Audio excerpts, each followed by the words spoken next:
All right, WWE Universe Raw General Manager Adam Pearce with an update finally after a tumultuous week. As I'm sure most of you are aware, several of our social accounts were hacked, and now that they're firmly back under our control, we can get back to business. To that end, Chad Gable, everyone saw the heinous attack last week. Despite that attack, and despite being severely shaken up, Chad Gable is medically cleared and will compete this Monday in a triple threat qualifying match for the Money in the Bank ladder match against Braun Strowman and Big Bronson Reed. Again, the breaking news, in a huge display of guts, Chad Gable will compete with the winner going on to Toronto and the Money in the Bank ladder match. It happens this Monday live in Indianapolis on Monday Night Raw, 8/7 Central, only on USA. Thank you for bearing with us. Thank you for allowing me to deliver this message. And thank you for the privilege of your day.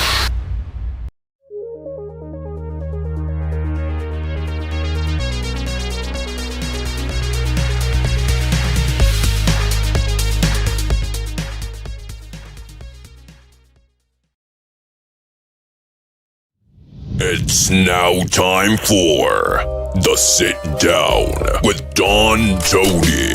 The Sit Down, where Don Tony talks one-on-one with his followers. What are you looking at? About the world of pro wrestling, pop culture, and so much more.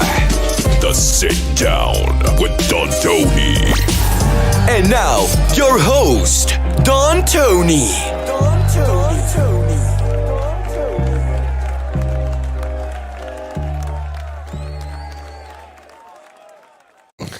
He is alive. He's alive. By the way, Chad Gable posted this photo tonight on social media, which I thought was pretty funny. Looks like a zombie coming out of a burial site, a graveyard. Chad Gable is okay. What's going on, everybody? It is Friday night, the 21st of June. 2024. Welcome to your latest edition of The Sit Down. I am Don Tony, and boy, what a crazy week it has been in the world of pro wrestling. Clash at the Castle.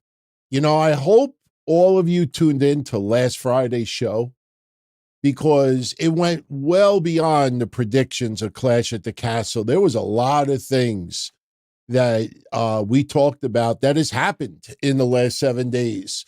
Tonight's SmackDown, if you tuned into Monday's DTKC show, it was pretty obvious who was advancing in Money in the Bank. Carmelo Hayes, obviously, because it wasn't going to be Randy Orton. It wasn't going to be Kevin Owens.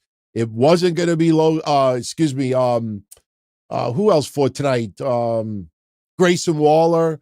We knew that Andrade is going to advance. Next week, it's LA Knight and Logan Paul and Santos Escobar. Gee, I wonder who is going to advance in that. I'll give you a hint.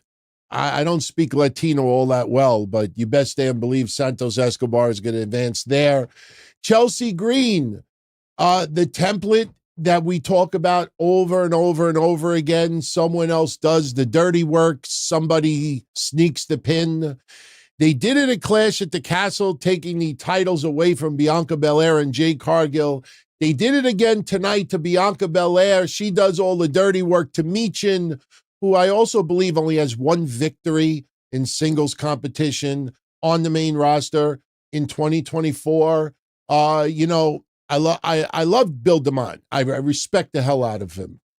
But, calling someone a workhorse where they're just losing match after match after match. And, yeah, you could beat a Tatum Paxley, and you can win a house show and you're teaming up with 2 or 3 other women. But over the last year, I think Michin has had 1 or 2 wins on the main roster. And she loses tonight. Next week, we have Tiffany Stratton in a match, which I know a lot of you believe will end up being Miss Money in the Bank. Jay Cargill in action. Indy Hartwell, no chance in hell. Candice LeRae, no chance in hell. So you could pretty much see what Money in the Bank is starting to look like. Jacob Fatu. That was someone that Kevin and I talked about on Monday who is going to be making his debut soon. We did not know it was going to be tonight, obviously. But I tell you, what a solid episode of SmackDown. Drew McIntyre showing up, beating the shit out of CM Punk, which I still don't understand why so many people are shocked.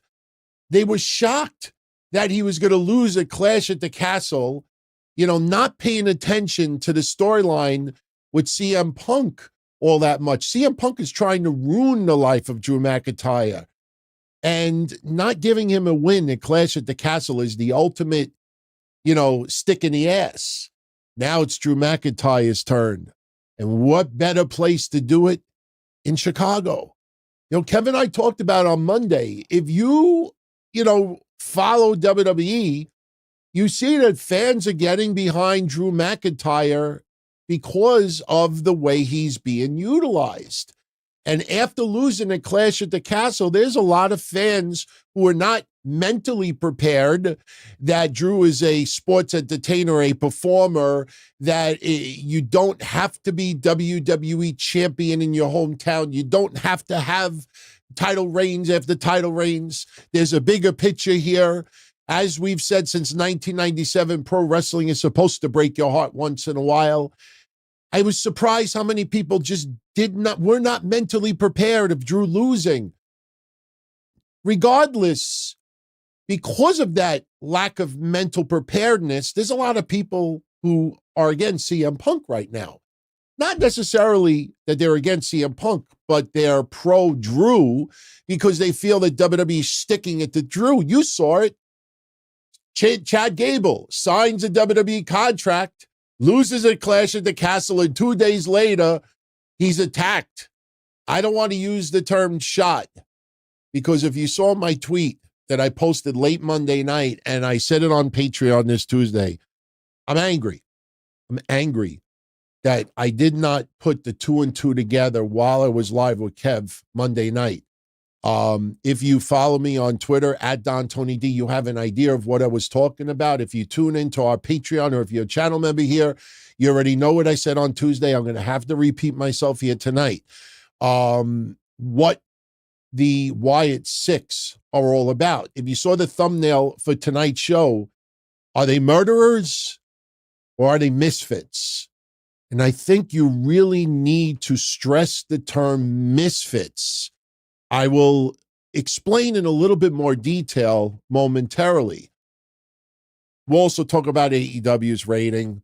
I have come prepared with lots of ammunition. People could tweet emotional shit. People could tell you that Juneteenth or some black guy's concert or some white this or some... Fans decided to tune out of AEW because American fans are not extremely enamored about CMLL guys. I don't care about El Porto Mexicano. I don't care about Songi Ka from Japan because once Forbidden Door is over, boom, they're gone.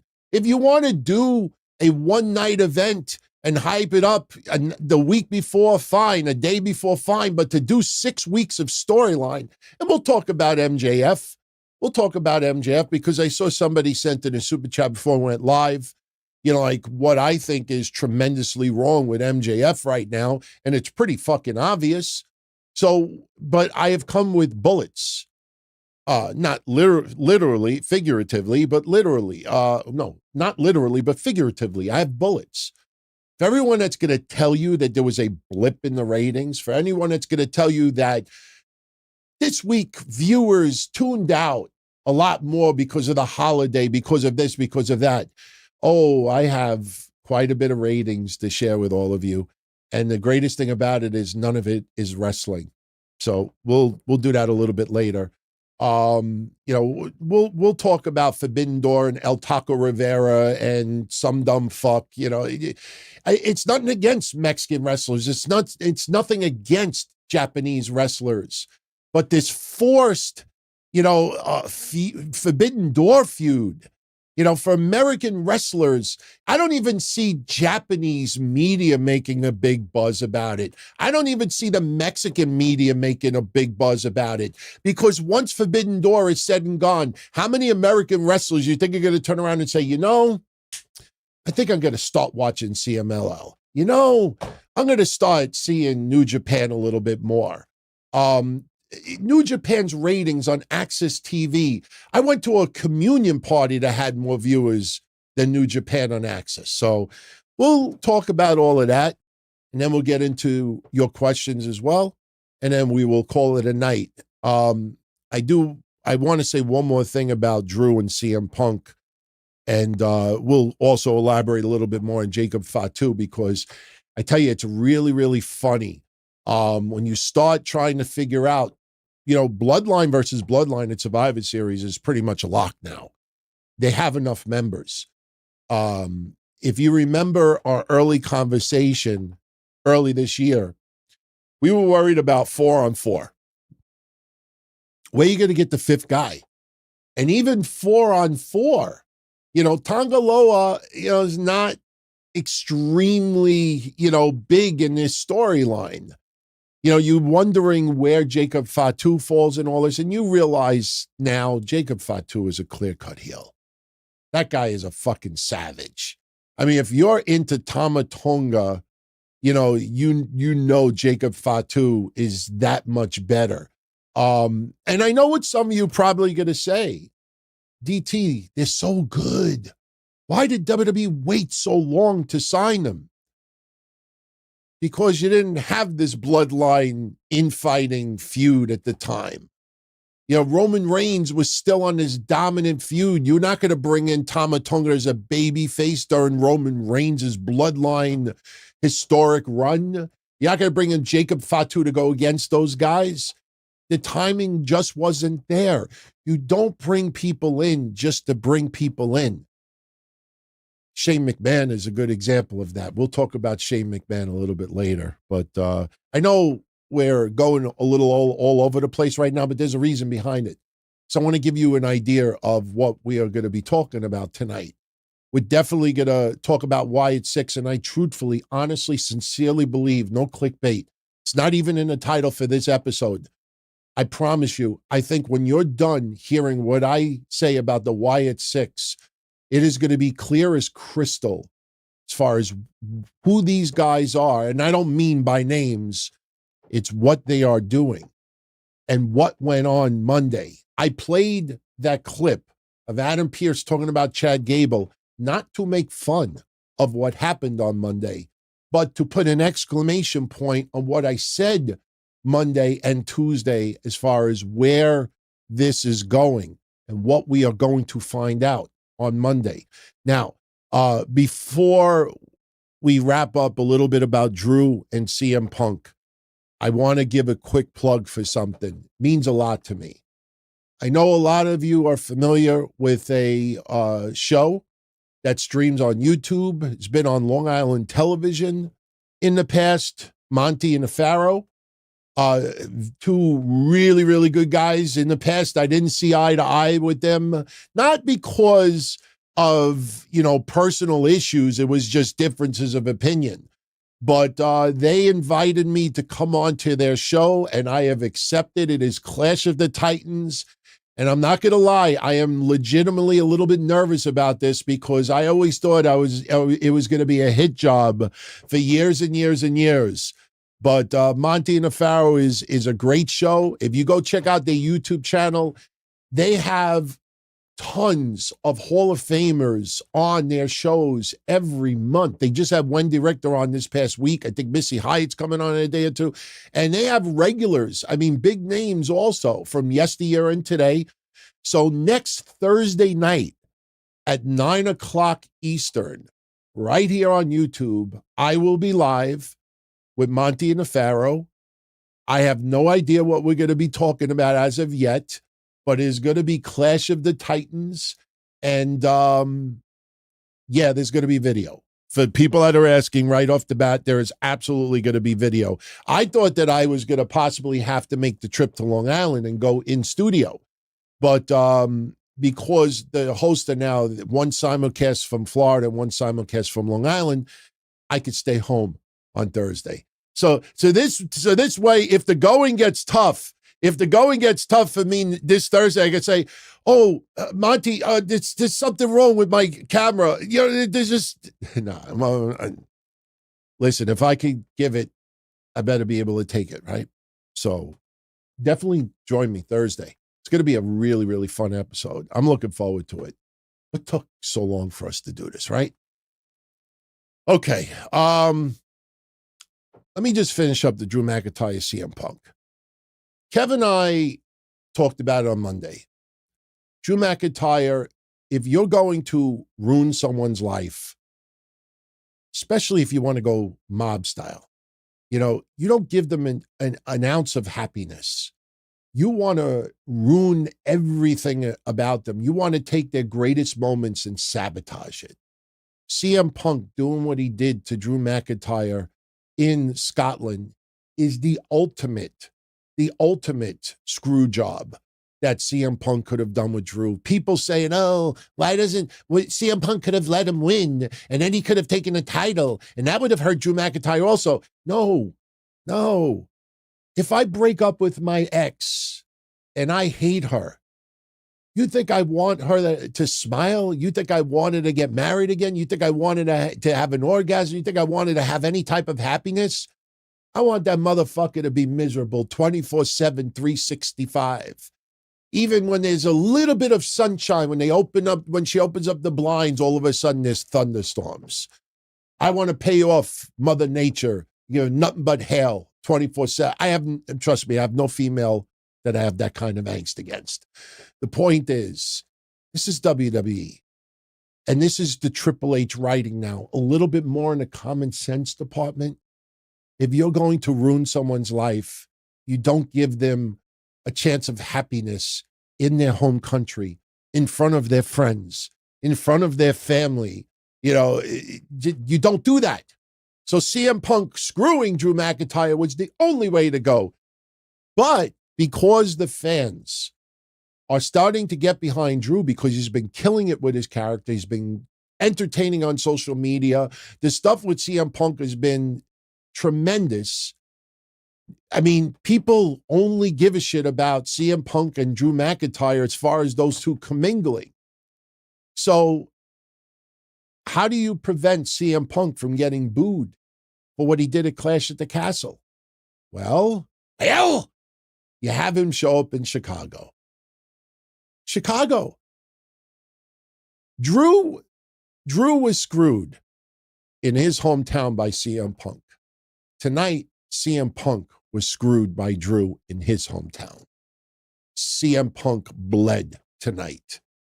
Honestly, if it wasn't for the fact that it was Fox Television and not the USA Network, oh God, if it was Netflix, CM Punk would have been nailed to the cross tonight.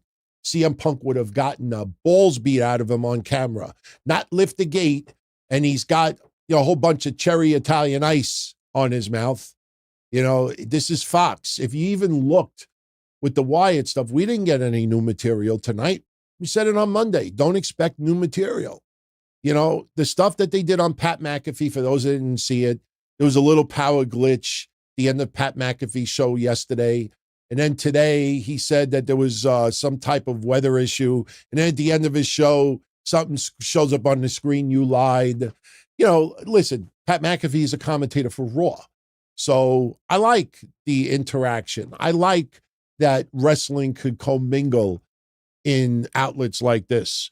But Drew McIntyre and CM Punk, Money in the Bank is only less than 3 weeks away, if I remember correctly. It's about 3 weeks away, right? Or 2 weeks. CM Punk is not going to be returning in time. Drew McIntyre is not reinstated as of yet. Yes, he walked out. But that doesn't mean he's walking back into Monday night. He showed up tonight and beat the shit out of CM Punk. That doesn't mean he comes out on Raw Monday night. I mean, obviously, if Drew McIntyre wants to continue the assault on CM Punk, then he will show up. CM Punk, does he issue a challenge to Drew McIntyre? We'll see. it would be funny if it ends up Hell in a Cell after all. It would be fun. I don't think it should, not this fast, but it would be funny if it ends up Hell in a Cell after all. But so the next step in this is that we get through Money in the Bank. Tonight writes off CM Punk and Drew McIntyre for Money in the Bank. Drew quit, CM Punk hospitalized. Neither one, we don't have to worry about Money in the Bank. Everything that you see suddenly with the Bloodline, all of a sudden the Bloodline cares about Cody Rhodes.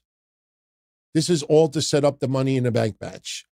The interesting thing about it is Tangaloa. You know, who is going to be the three members to take on Cody Rhodes, Kevin Owens, and Randy Orton and Money in the Bank? Now we got four. Who's going to be that fourth person? It's not going to be CM Punk, obviously, but somebody's going to have to sit out of that. Maybe Jacob Fatu is suspended, you know, or somebody is suspended as a result. And, you know, but I really thought Jacob Fatu looked great tonight. I love that the crowd was into it as much as they did. You know, this is why when you have somebody come in, it's got to mean something. The timing has to be right. You don't just put somebody on TV just to put somebody on TV. I saw all that Shane McMahon stuff the last couple of days. And anybody that goes back to me, even to the 90s, knows how much of a fan I am of Shane McMahon. I'm a huge fan of Shane McMahon. I have said many times that when he shows up at WrestleManias and stuff like that, even though he tore his quad the last time around, I enjoy what he does. I always liked his stuff. I still watch his match with Kurt Angle for King of the Ring. Is one of the craziest fucking amazing matches. It still has shelf life today, even though it was lazy booking, as some people call it. What the fuck are you going to do with Shane McMahon in AEW? Are you going to do a storyline that he is part owner of AEW? You're not going to do that. You're going to put him as a wrestler? He'll wrestle 2 minutes and he'll be sweating so much that the outside of the ring will be flooded. Who the fuck wants to see Shane McMahon blown up wrestling on an AEW roster?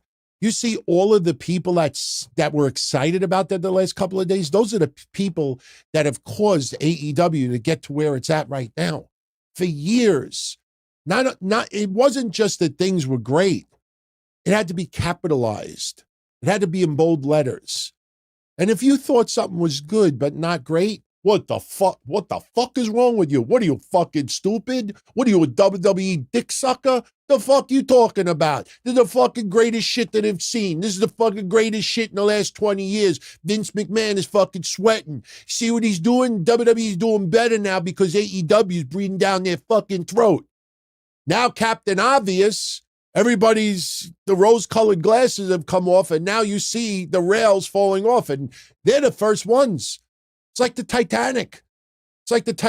You remember the Titanic from 1910 or whatever it was? The women and the children were saved. And the men at that time were like, no, you and little Danny, you go on the raft. I will try to get myself. And a lot of the men died. Let their wives and their children be saved. These motherfuckers on Twitter, they're looking at their wives and their daughters. Get the fuck out of here. I'm getting on that fucking boat. What are you fucking crazy?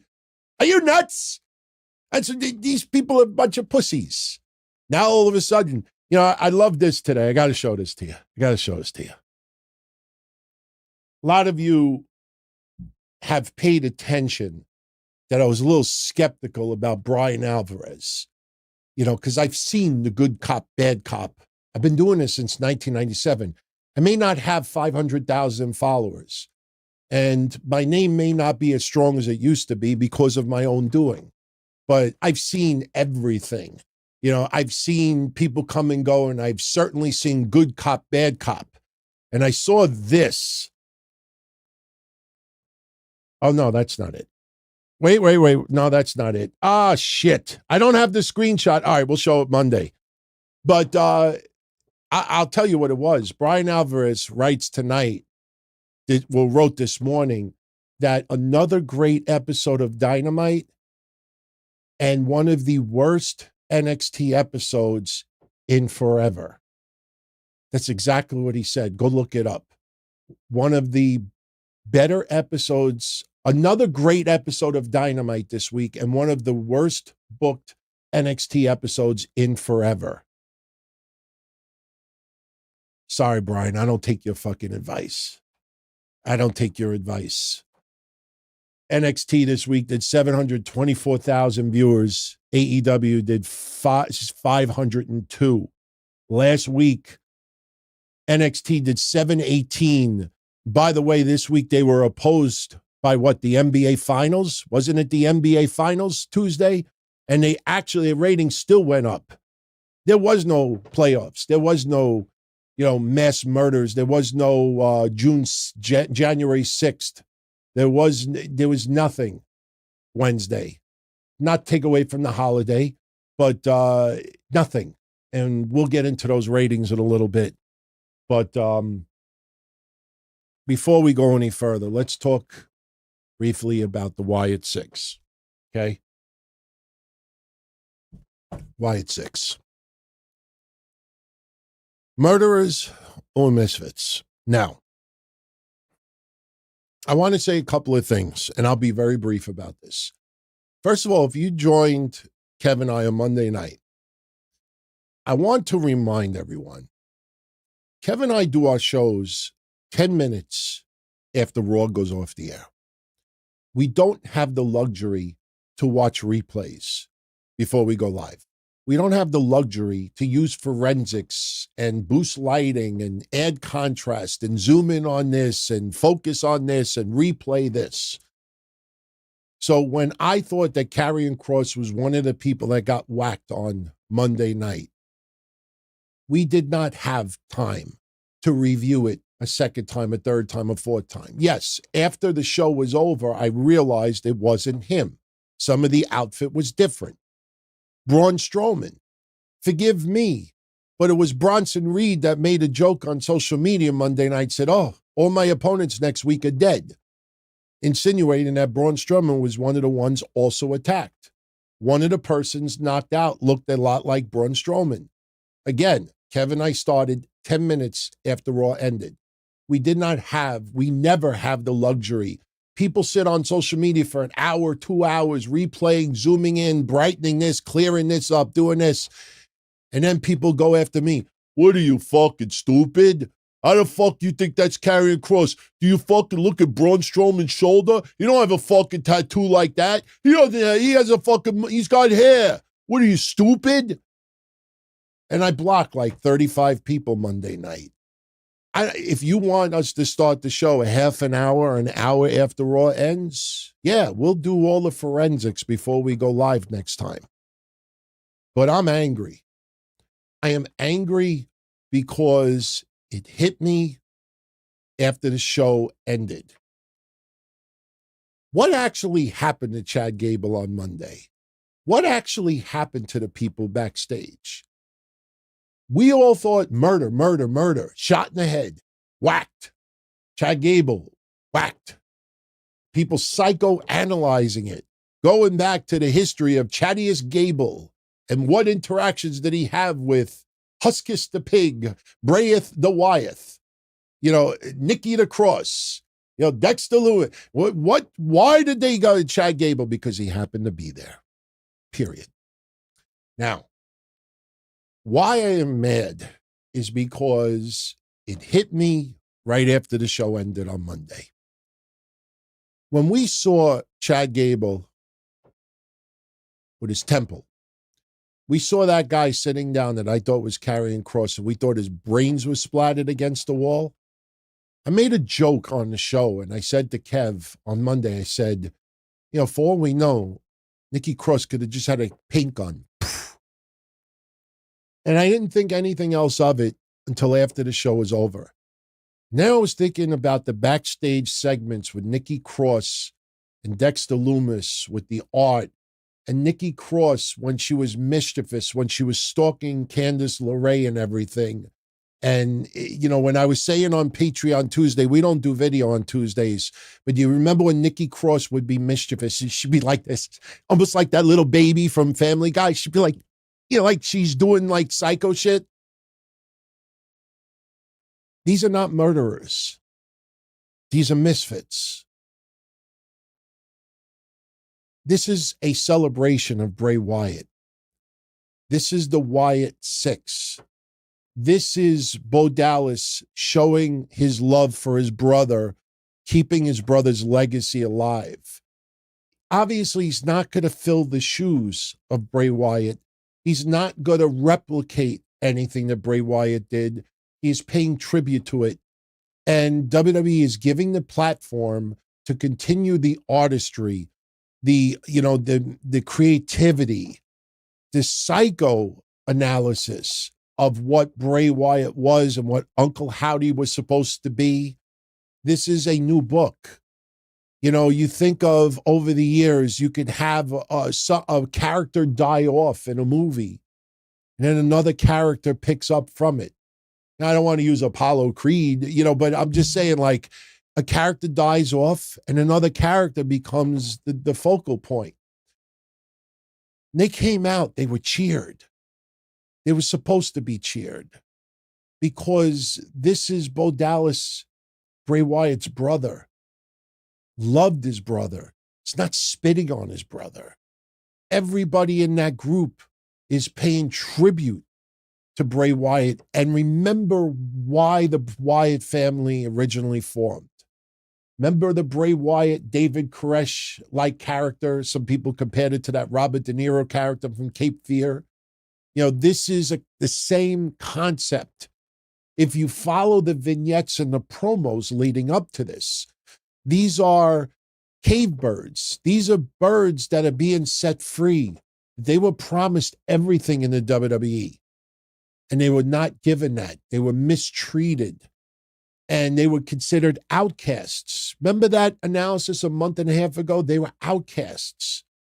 So yes, they are causing havoc to the WWE, but I truthfully believe we're not going to see footage we're not going to be left with the idea that Chad Gable got a bullet. What I think is happening is, yes, they attacked those guys. They attacked the crew members. They attacked Chad Gable. But when Chad Gable was knocked out, here comes the markers and the pens, doodling, laughing, mischievous, causing chaos. Knock that guy out. He's laying down, and here come, poof. Think of the Firefly Funhouse. Think of the goofy shit that Bray Wyatt used to do with Ramblin' Rabbit. The big fucking sledgehammer. This guy's going to be knocked out, and just for the goofy antics, they're going to just, poof, paintball gun. Make it look like his brains were slattered. That's what I think this is. This is not going to be like a drug-induced dream that Jim Mitchell, Sinister Minister, had. He wakes up and everything is fine. We're not all in this, having some of Tony Khan's greatest stash, and we're just hallucinating right now. And Monday it's going to, oh, wow, I guess this was all a dream. Chad Gable didn't really get his head blown off. No, I think we are going to find out. Now, there's two ways they could do this. Two ways. They could show additional footage because, remember, they were in the production area. There's cameras everywhere. They could show additional footage, and it will show what they actually did. And then while these people were knocked out, they decided to doodle. And I know it sounds goofy, but these are misfits. These are disruptors. This is not a group of Antifa. This is not retribution. This is not angry, violent heels trying to commit murder. This is not going to be cool to do that kind of behavior. These are disruptors. These are misfits. And either they're going to show bonus footage or someone else is going to get laid out. And when they get laid out, you might see the camera pan up and it's a member or two of the Wyatt Six. And then they may have their little extra little things and fuck with the person while they're unconscious to make it look like they were killed, but they weren't. I think that is where they're going with this. They're not going to, listen, logic would tell you wrestling is suspension of disbelief. You're not going to simulate that Chad Gable got a bullet in his head and then 4 days later, oh, he's clear. Then everything is on the table. Stab somebody next week. Seriously. At least, and it was funny because on Tuesday, someone had asked me, like, is this the last time we saw a murder or saw a death like that since the Vince McMahon limo? And then we started thinking about it, like, no, there actually were others. And, we thought about Kane and Jim Ross. Remember when Jim was thrown into a thing of flames? Remember the Tim White skits, which were god-awful. I hated them. What about The Fiend? The Fiend was set on fire when we were in Thunderdome. What's the difference? The Fiend didn't come back the following week that he's cleared to compete. This storyline, the people were written off for extended periods of time. Now, when you believe somebody got shot in the head, you really can't write them off for an extended leave of absence unless you say they're in critical condition, trying to, recover. When people are like, oh, they should have wrote Chad Gable off for a couple of weeks. Yeah, Chad Gable suffered a gunshot wound to the head, and his estimated time of recovery is 2 to 4 weeks. Like, indie promotions wouldn't even write that. That might be borderline Lucha Underground goofiness. But WWE is not going to simulate something like that to Chad Gable, and then 4 days later, he's cleared to return. I mean, if you're going to criticize Vince McMahon's writing, somebody legitimately brain dead on their deathbed could come up with something better than that. In the history of WWE, do you ever remember a good storyline? Someone that is in the middle of a big character development push in Chad Gable? Do you remember anybody who was murdered and then a couple of days later cleared to return? Like nothing ever happened. We're going to find out that was the Wyatt Six having fun.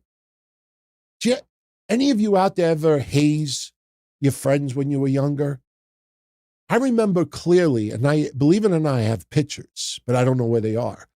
When I drove to Florida in 1990 with my Buick Regal that had a burnt out thermostat, my friend Craig was sleeping in the backseat of the car.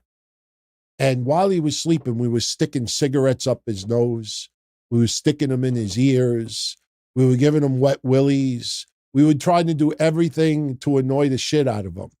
We were just hazing him. If any of you remember when I played my camping tape about a year and a half ago in one of the episodes here, you'll remember we were in the lean-to, and every time my friend Craig was trying to sleep, we wouldn't let him sleep. Do you remember when I took the little yellow radio and we took a cup of noodles? We cut the thing open and put it on his ear like a speaker cone, and we blasted the speaker. We wouldn't let him sleep for 2 days.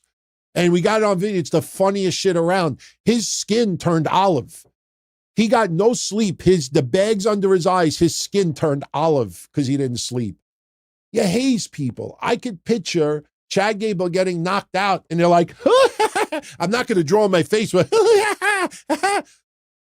telling you, misfits.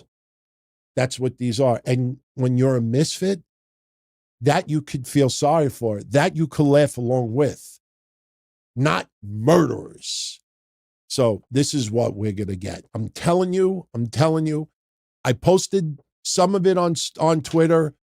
Obviously I can't make my whole point across in 320 characters, but I throw it out here now. We will get, obviously, a big update. We'll get clarity on Monday. We will get clarity. WWE is not going to jump the shark by having Chad Gable simulated murder and then, 7 days later, oh, thank you. No, it's not happening. All right. So you let me know what you think. After the show is over, in the comment section, if you want to comment on it later when we open up the floor. by all means, I'd love to know what you all think about that. Am I way off on this, or you think I'm onto something? Because honestly, almost nobody is coming up with that scenario. All right. Let's, for brief moment, talk about this. Then we'll get into questions. NXT this past Tuesday did 724,000 viewers. AEW on Wednesday did 502. NXT was opposed the NBA Finals. NXT wasn't, AEW was not opposed by anything. Now, I'm not going to lie. When the number came out, I thought about the collision number from a couple of weeks ago when people were reporting like 142. And I was like, why would you even report that number without research? And then there was these wild claims that WWE pays thousands and they leak out misinformation to reporters, yet you don't know any of the reporters that they leak it to. Do you ever notice that? People make that claim that WWE leaks the information to reporters, but they never tell you who the reporters are. How many reporters do you think there are? You think it's Joseph Molak? You know, let's replace the M with a P. You know, like John Smith. Oh, John Smith from WrestleSchmuck.com. How many reporters do you think there are that matter? That's it. Who do you think in WWE? TKO Group Holdings, Endeavor, Ari Emanuel. How many of it? Nick Khan. How many people, reporters in the wrestling world, do you think Nick Khan goes, shh, 142? There isn't nobody.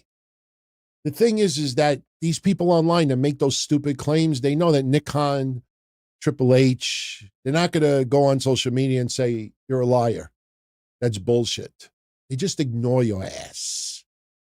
So I was very skeptical, and it ended up that rating was bullshit. When I heard the 502, I was like, that's 179,000 viewers less than last week. That is a huge fucking drop. In its regular time slot, with no playoffs, no big tragedies, nothing major on television at the time, what's going on with that drop? Was there a glitch? Was there an error? So I did my research, and you go on your spoiler TVs, you go on your Nielsen Context, you go on, what's this other place that everybody suddenly found, Programming Insider. Everybody thinks that they're a journalist now at the ratings because they go on ProgrammingInsider.com. Each and every one of you could do that also. And they saw, holy shit, the 502 is real. AEW legitimately got 502,000 viewers this week.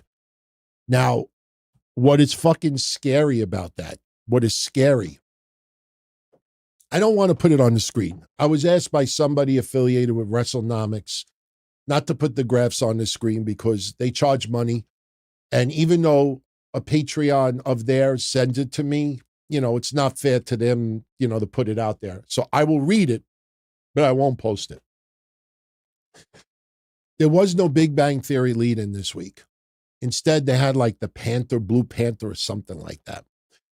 So the first quarter only did 586,000 viewers instead of 886,000 viewers. Now, let me tell you why the people that told you that the Big Bang lead-in, you know, because it was the Panther instead, that was the reason why it went down 200,000 viewers. Let me show you how mentally disabled these people are. There are 8 quarters in a Dynamite show. So the first quarter is 1/8 of the rating. So if you take 300,000 less viewers for the first quarter and you divide that by 8, comes out to about, 35,000 viewers on average? So even with that 300,000 viewership drop for quarter one, that means the rating would have only gone down about 35,000 viewers at the most, okay? Plus, by the end of Dynamite, we are 2 hours plus later than the Big Bang Theory lead-in. How many of you out there truthfully believe that there are 200 to 300 or 200,000 viewers that fall asleep during the Big Bang, wake up at the end of the 2 hours like, fuck is this wrestling? Fuck, change the channel, Mildred. How many people think that people who watch the Big Bang but don't watch Dynamite just leave it on for 2 hours? All right. This rating consistently all night was in the 4s to the low 5s. So consistently for 2 hours, almost 200,000 viewers that normally watch AEW said, I ain't watching it this week. Blame it on Juneteenth, blame it on concerts, blame it on tornadoes, blame it on Trump, blame it on anything you want. Blame it on debates, blame it on mass shootings, blame it on whatever you want. 200,000 viewers of AEW on Wednesday said, I ain't watching it this week. That is the fact. NXT went up against the finals of the NBA, and more viewers said, you know what? I'm going to watch wrestling. Raw did a fucking crazy good number this week. And we also had, I believe, playoffs as well. What does that tell you? That tells you is that when you have a good product, people will choose you over something else. I've been saying that since 1997. If you want to know how mentally deranged wrestling reporters are with ratings, go on Google right now and just type in cable TV ratings Wednesday, cable TV ratings Monday. It's weird. There's like 300 programs on Monday night. There's like 300 programs on Wednesday night. And yet, if you do a Google, don't even write wrestling, just write cable TV ratings Wednesday. 90% of the results you get are wrestling sites. You don't see it in sports. You don't see it for episodic television. You don't see it with, you see it with NBA finals or baseball finals, something like that. But for regular programming, you don't see nothing but wrestling news sites. And the funny thing is that most of the people that write it are obsessed with AEW's ratings. Why are you so obsessed with AEW's ratings? You've heard what the smart people say. If you like it, you watch it. You care about the ratings. Because at the end of the day, I don't care what you want to think.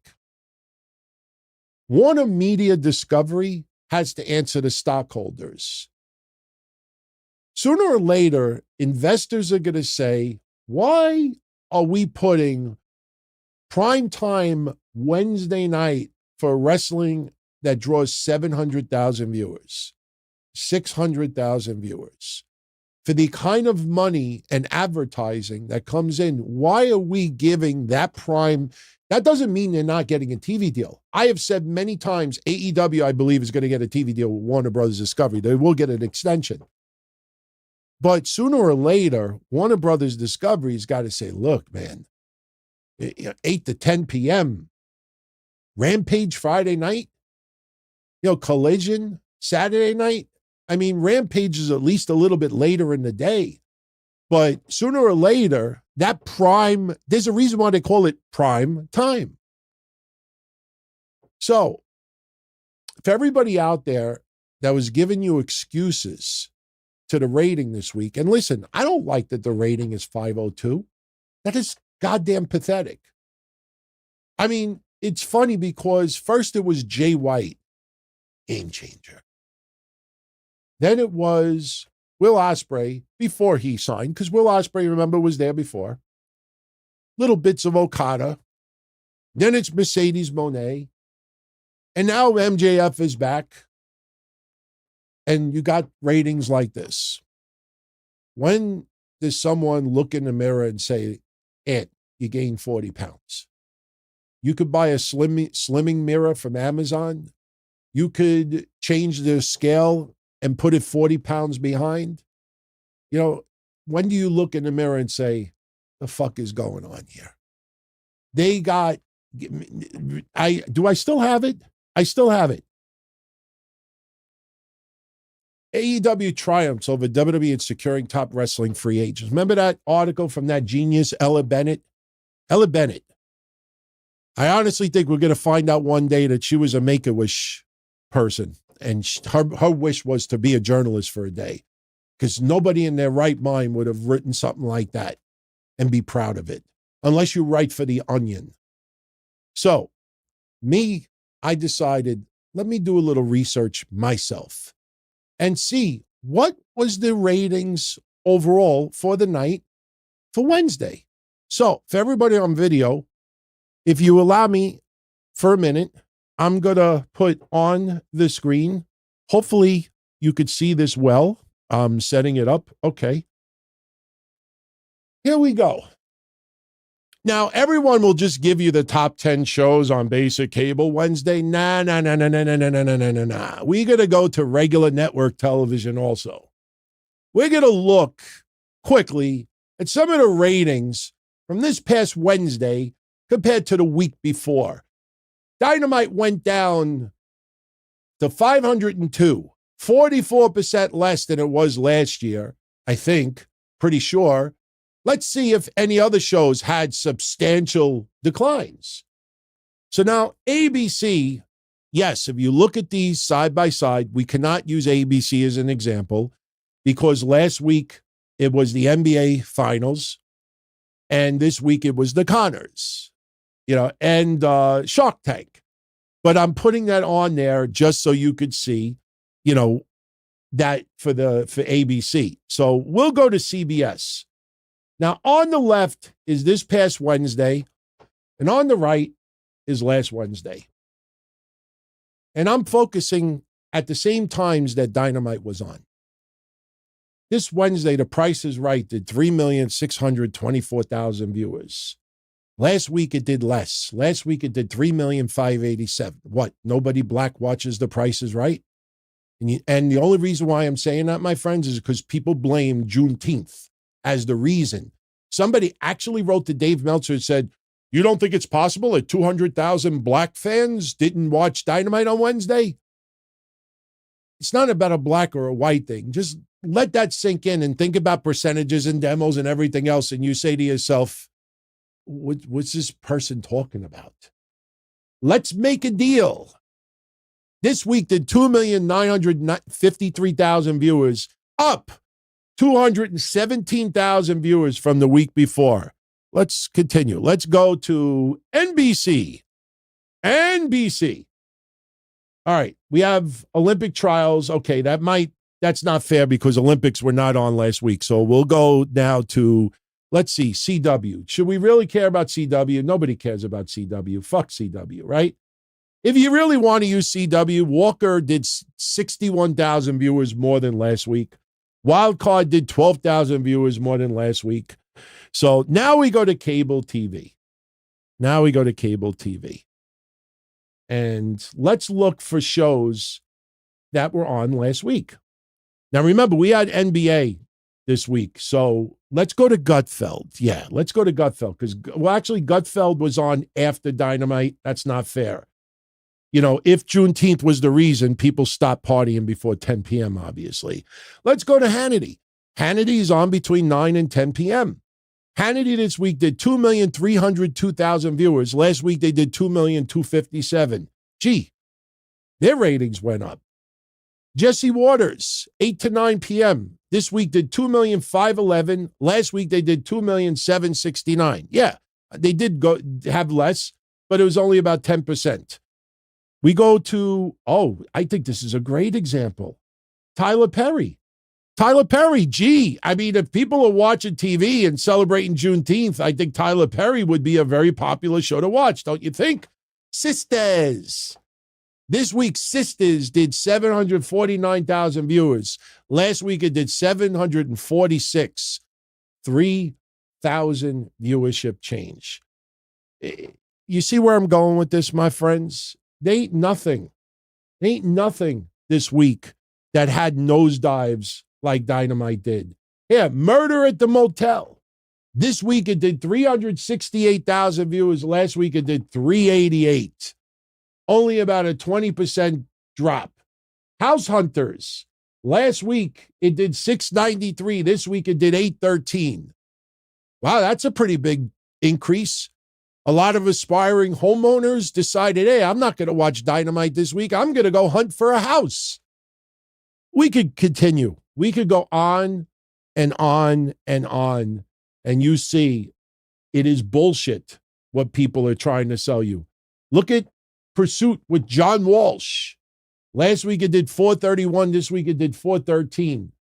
There ain't nothing that had a drop like that this week.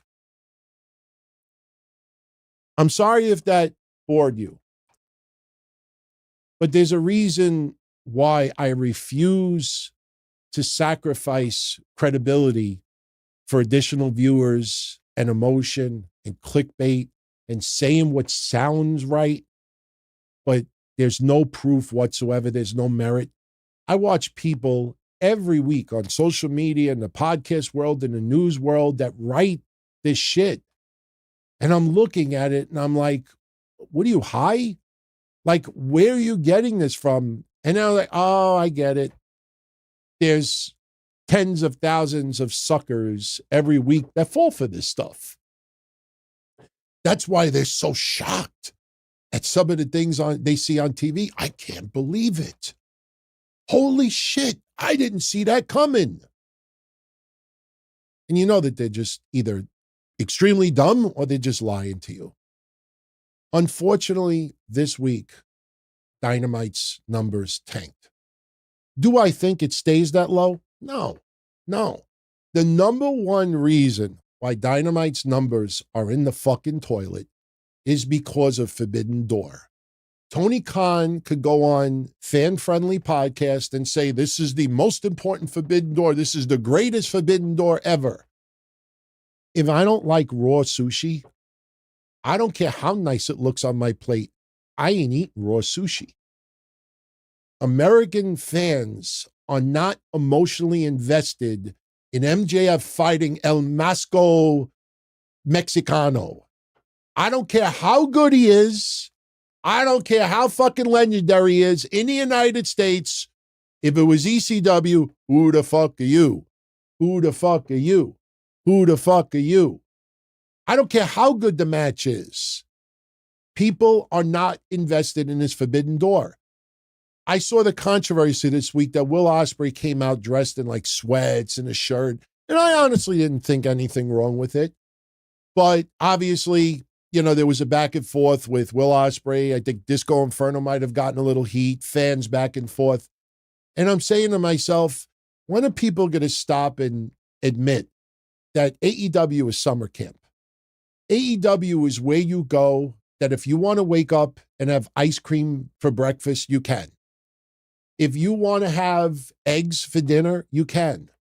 If you want to get up at 3 o'clock in the morning and eat, you can.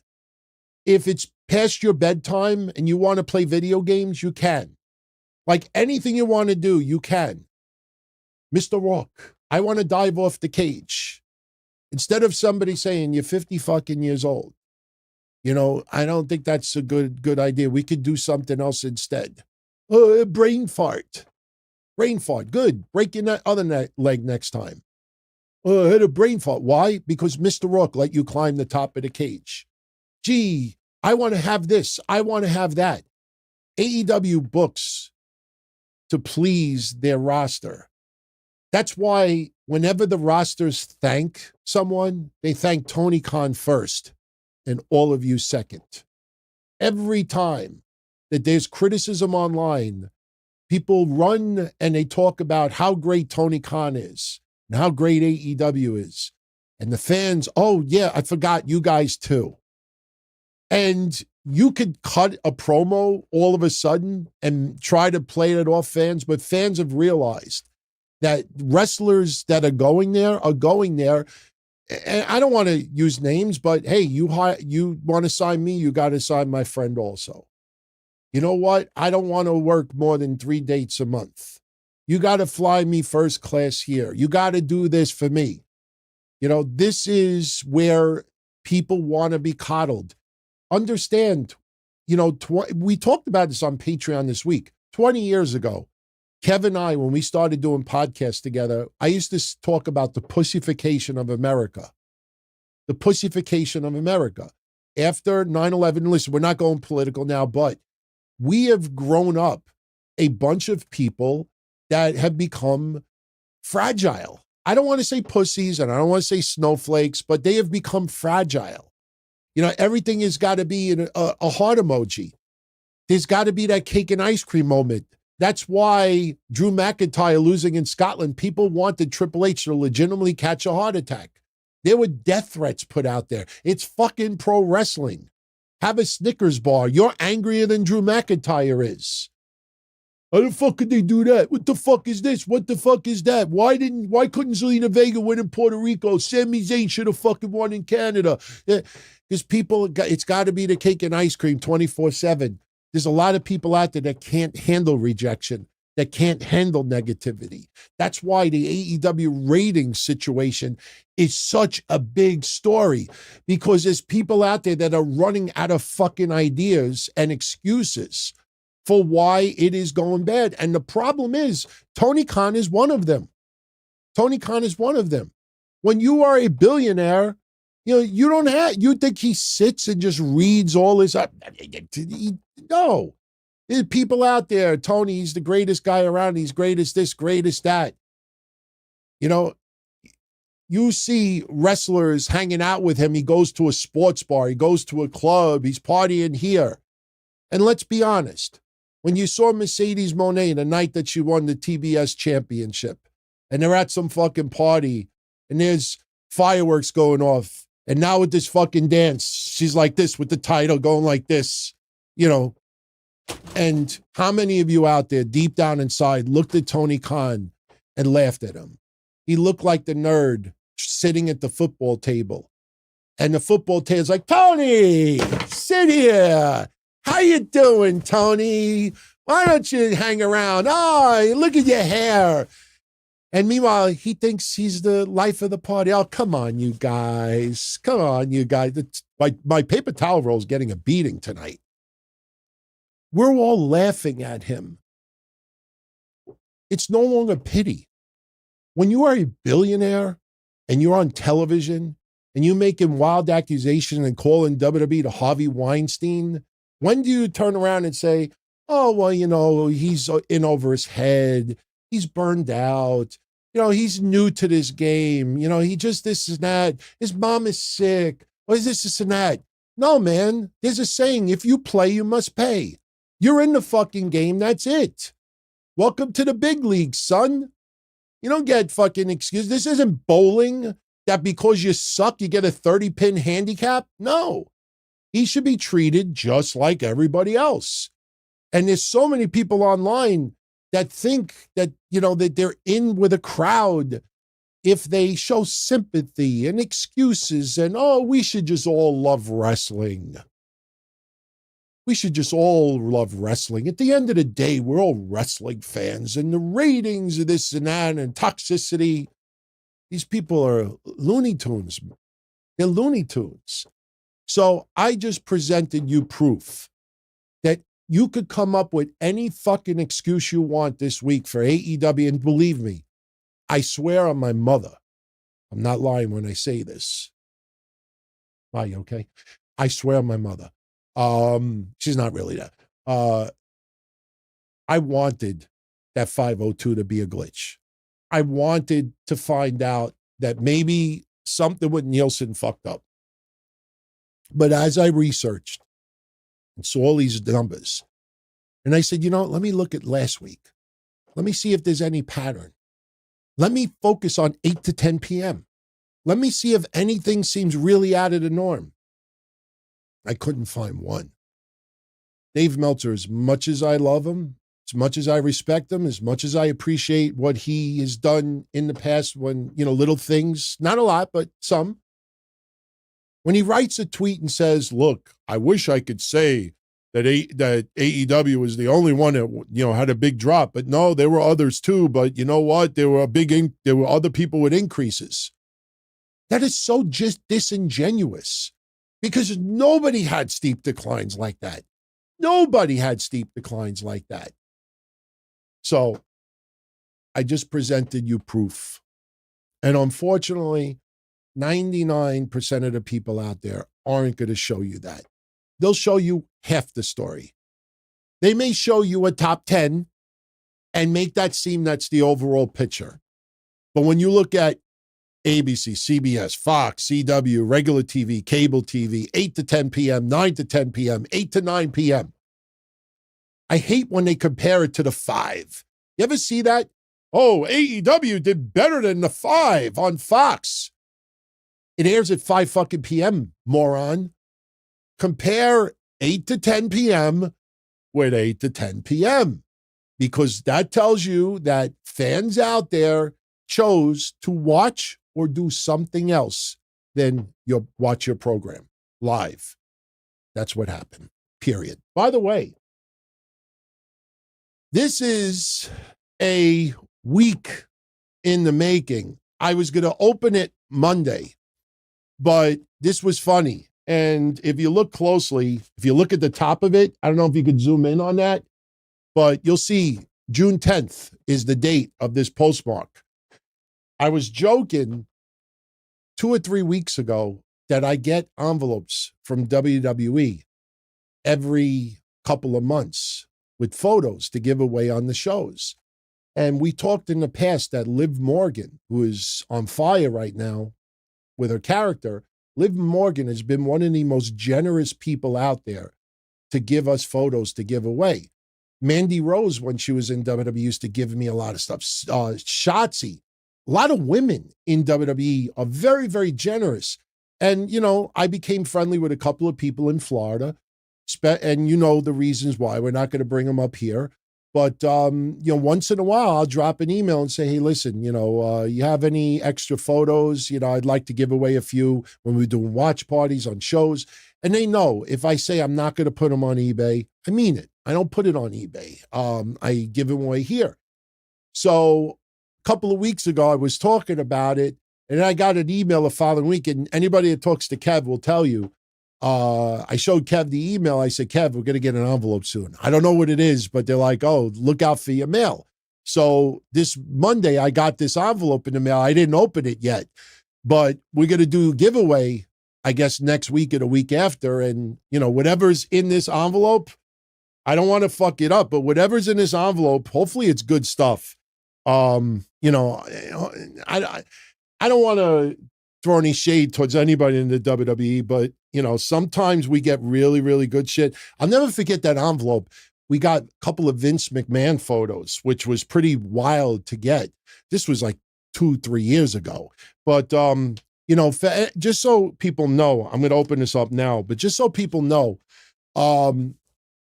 if you ever watch a backstage segment once in a while on Raw or once in a while on SmackDown, you will see a segment where a wrestler is sitting at a table signing a whole bunch of autographs, one after the other. I brought up on Monday recently when LA Knight was still a heel, he feuded with Rey Mysterio. And you might remember the segment where Rey was in the back signing autographs, and then LA Knight started throwing shade to Rey about his son, and Rey jumped the table and brawled with LA Knight.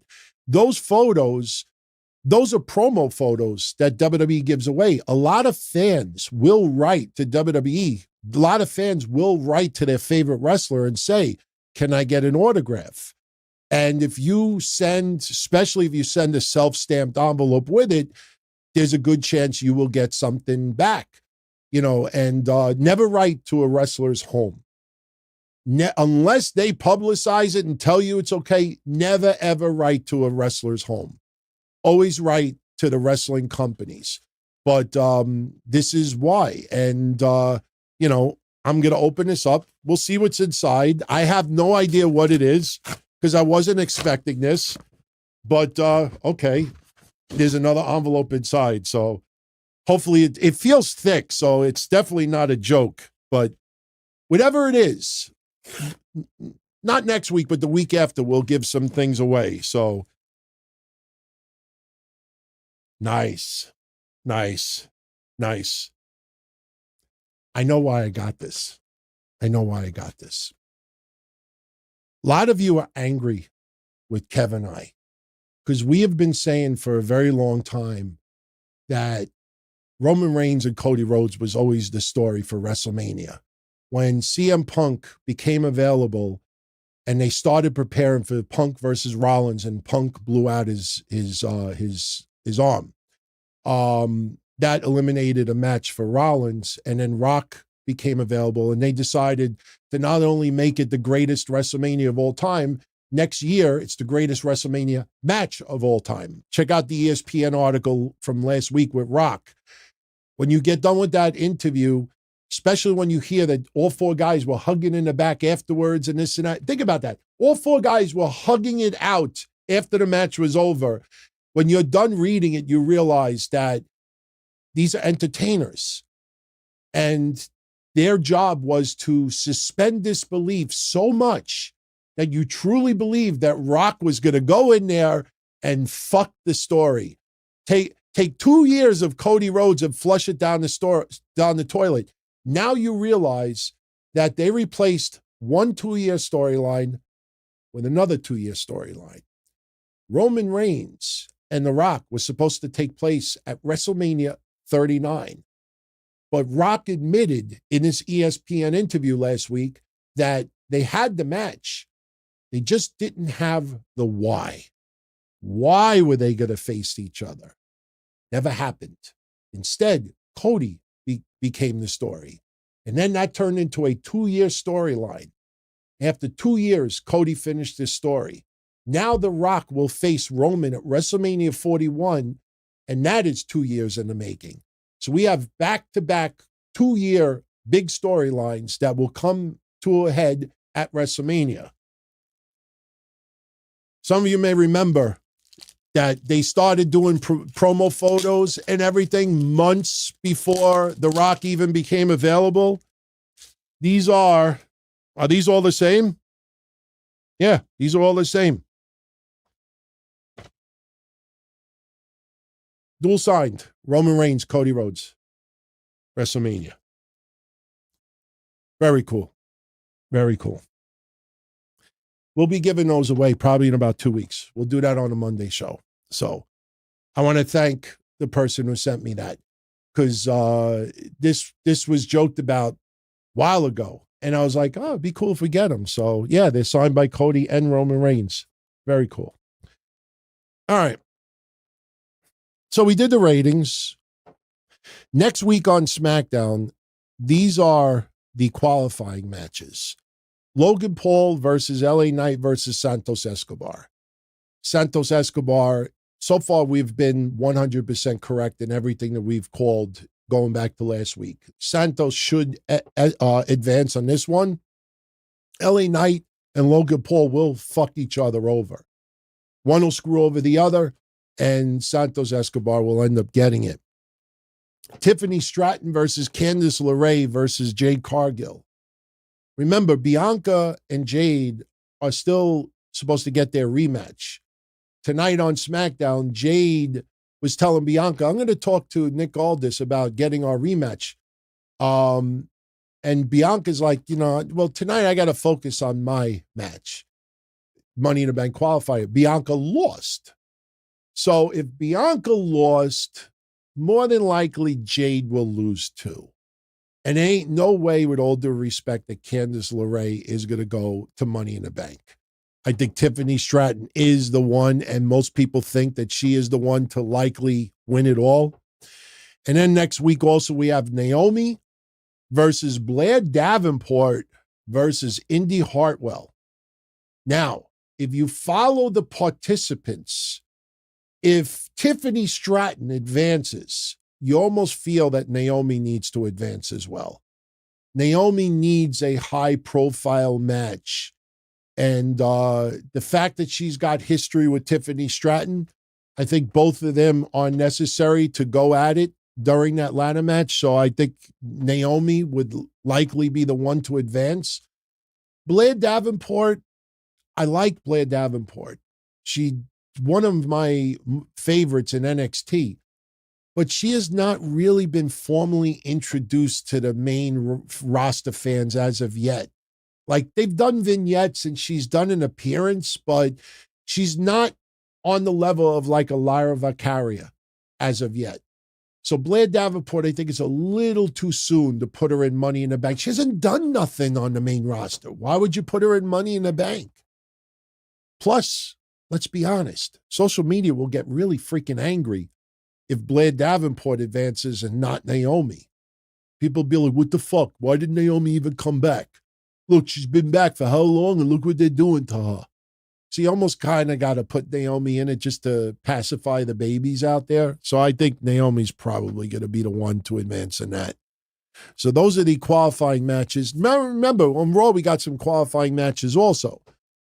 You know, Chad Gable, Braun Strowman, Bronson Reed. You know, WWE has not done a lot for Bronson Reed lately. So you almost kind of feel like Bronson Reed may get the nod. We got to see how to handle Chad Gable. And listen, not to rehash the Wyatt stuff, you have to admit one thing about the Chad Gable stuff. Chad Gable doesn't try to go after these Wyatts. You know what I mean? Like, why would you not want to seek revenge on the people who did what they did to you? Even if they did doodle after they knocked them, they still knocked them out. You know, so if Chad Gable just, I got to focus on winning Money in the Bank and I'll deal with them later on, they almost fucking took your life in storyline. You know, if he doesn't go after them, something's wrong here. So Byron says Naomi is overrated. I don't think she's overrated. Right now, it's not the right opportunity for her.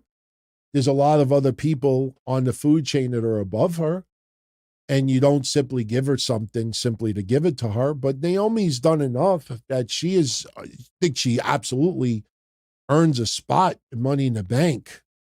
Why not? You have to have a good mixture of talents.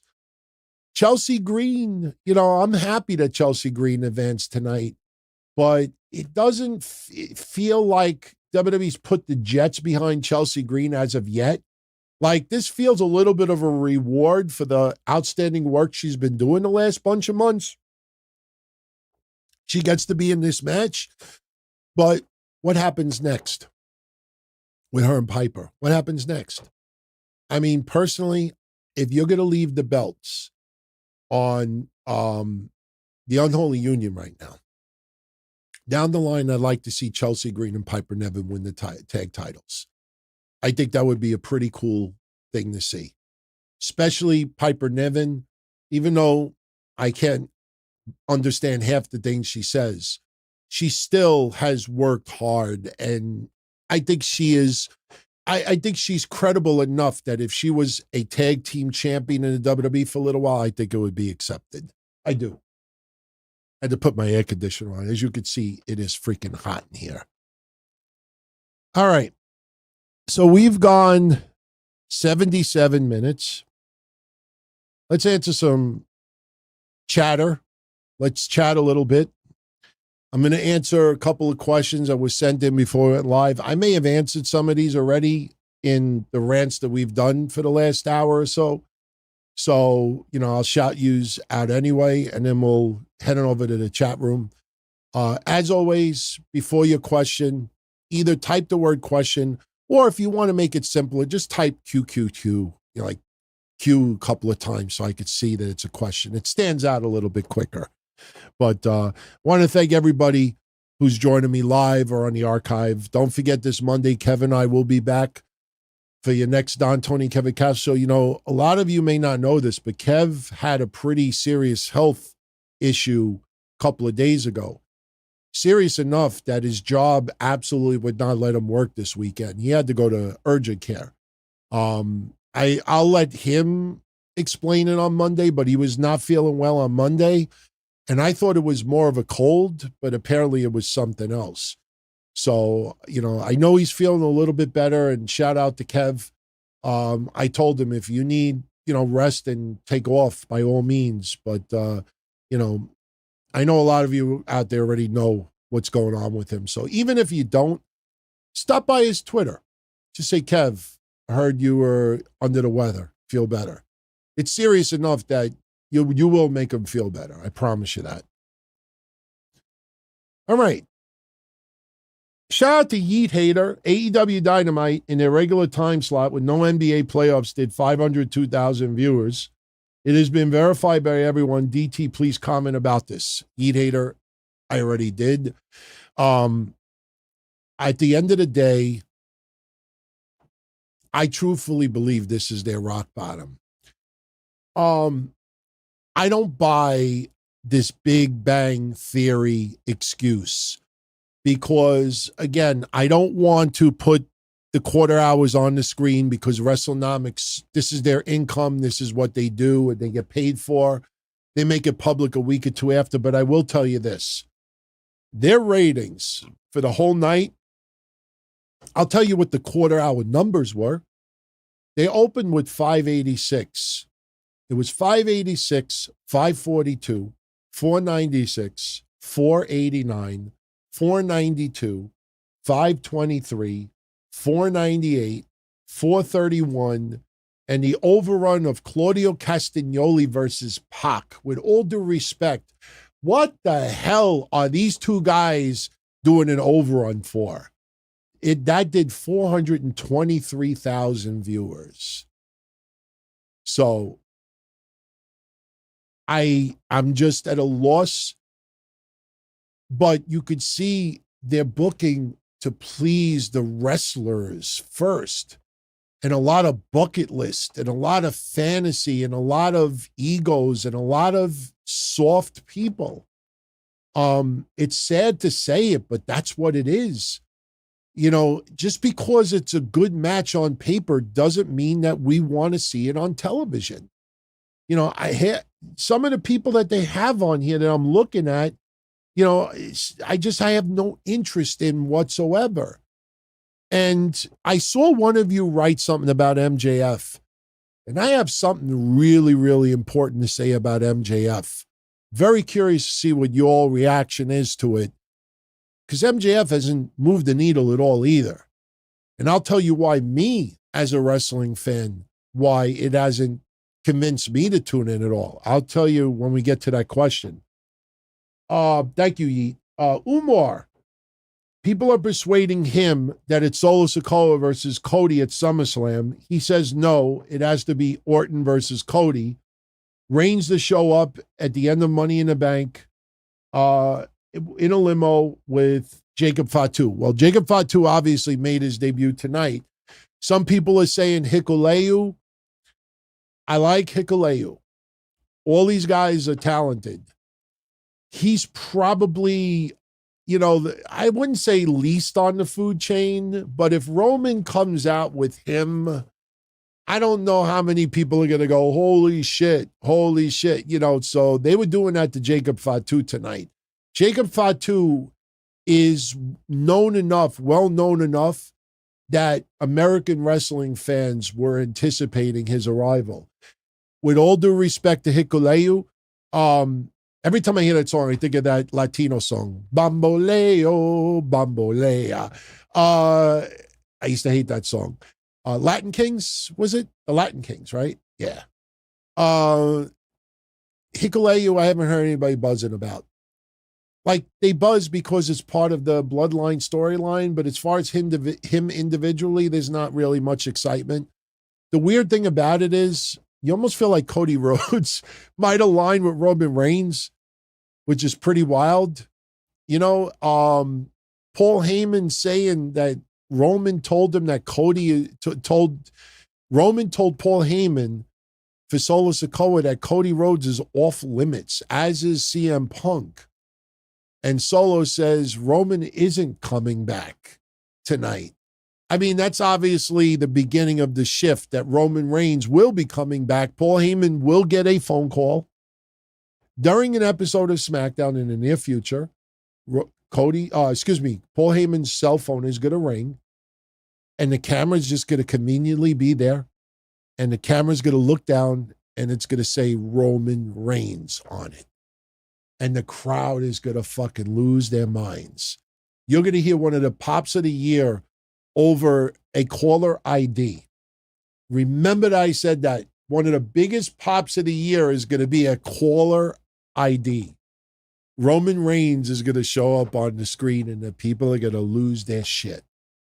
But it'd be interesting to see who aligns himself with Roman Reigns and the Usos.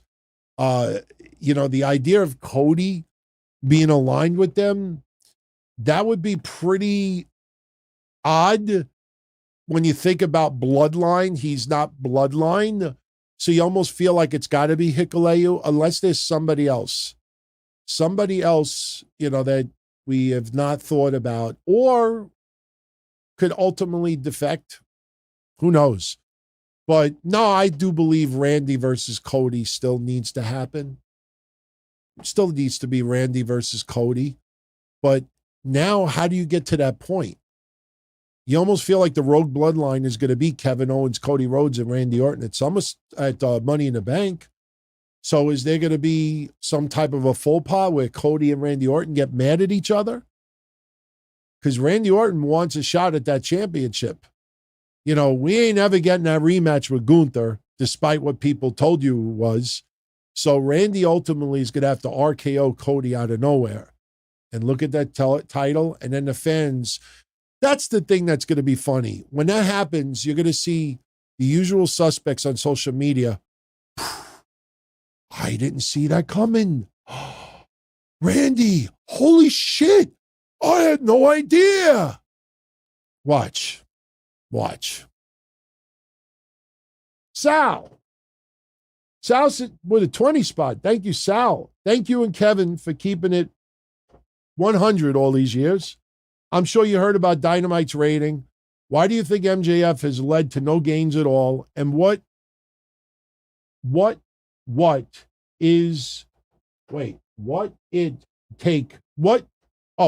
it take for you to watch AEW again? All right.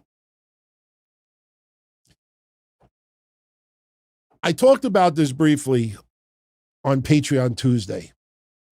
If anybody out there used to love the old ECW, I'll give you a good example.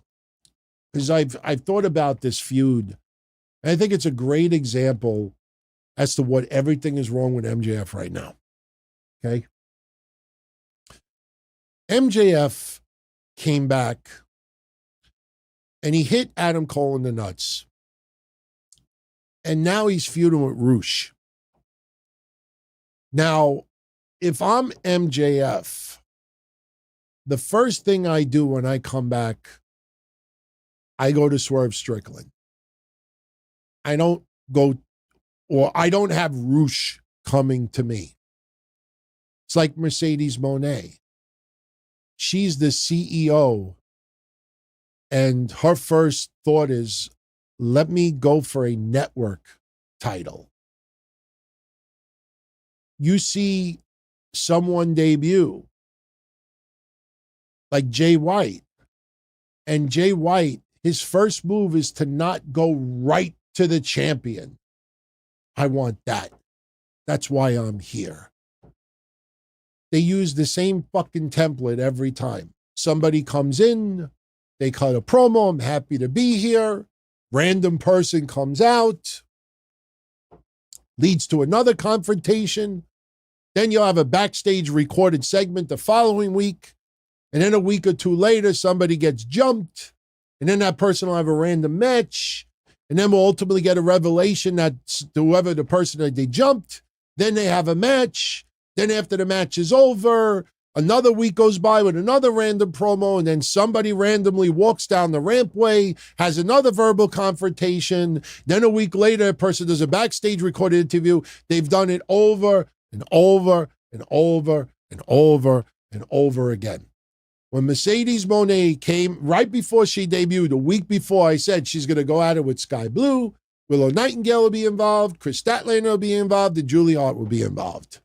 I think every single one of them was involved. Go back and listen to that episode. All right. MJF, record championship reign, loses to Samoa Joe, has the devil turn on him, gets jumped by all the devil's advocates weeks before. He comes back, little nutsack job, and that's it. Because some Spanish guy comes out and calls you out. Next thing you know, a month goes by. And why is MJF back? MJF should immediately gone after the elite. That should have been the story. You don't let the elite do what they do for 2 or 3 months. Oh, we're not going to do anything until blood and guts. It's just awful. I remember a feud in ECW. I used to be a big fan of Shane Douglas. I know a lot of you are questionable about Shane Douglas, but one thing about Shane Douglas in ECW, he was one of their top world heavyweight champions. And when Shane Douglas threw down the ECW title, which blows me away that the ECW documentary on Biography 2 weeks ago didn't even talk about half this shit, which is ridiculous. And don't even get me started about the death of WCW. I watched clips of part 3. Lies, inaccuracies, bullshit. And I'm like, man, they reeled in a lot of people this time around. But regardless, Shane Douglas always took pride in being a heavyweight champion. So in 1996, Shane Douglas had a feud with Too Cold Scorpio. Too Cold Scorpio was the television champion. Now, you say to yourself, Shane Douglas, who was heavyweight champion, why would he go for a TV title? Well, this is why it worked in ECW and why AEW sometimes should take a page from old ECW. I think it was Hostile City Showdown 96. I think that was the event. Shane Douglas fought Raven for the World Championship and lost.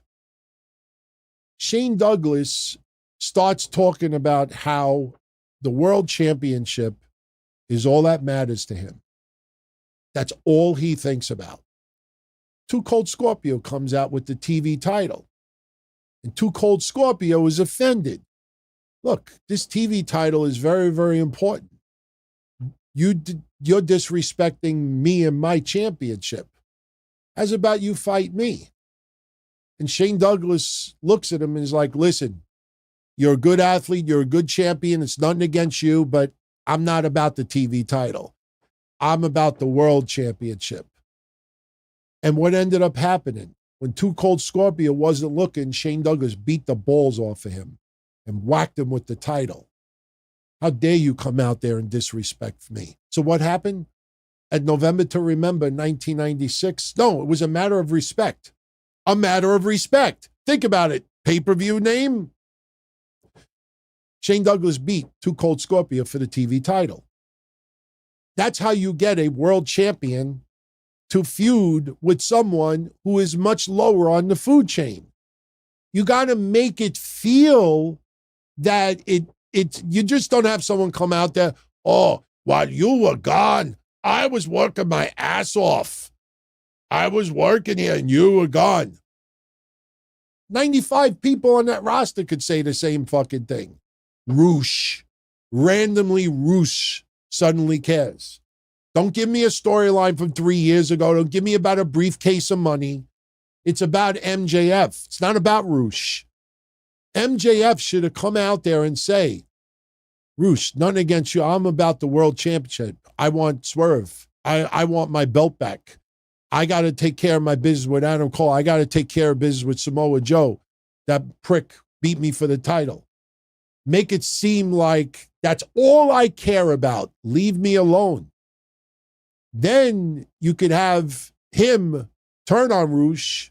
Don't fucking disrespect me like that. But it just feels random. Everybody feels random. And need I even bring up Swerve? He wins the title. History.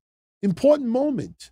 The first Dynamite, he opens up and Moxley with a Japanese title closes out Dynamite.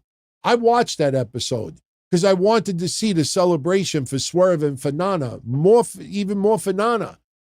And I was done with that night saying, holy shit, they care about the New Japan IWGP bullshit. They made me feel like that title was more important. And when you realize that the people are so dependent on Big Bang, next week Big Bang will be back on TV. What the hell are you even bringing it up for? The fact that you need a bullshit lead-in and a bullshit overrun to make your number. Do you honestly think, each and every one of you out there, I say this sincerely, does any of you in your right mind think, forget about wrestlers, forget about Tony Khan, forget about wrestling news sites, forget about me, forget about podcasters. Do you think billionaires in Warner Brothers Discovery and investors, you think they're looking the other way about the Big Bang lead-in and the overrun? And you think that they're like, oh no, their first quarter hour is always solid. It's not a Big Bang lead. You don't think these executives look at this shit and say, what the fuck is going on? That the only way they could get this number is if this opens up with a bigger lead-in that somebody else has to lead you in? You know, if you want to have at the like my father, when he opened up his deli in 1982, he had free samples.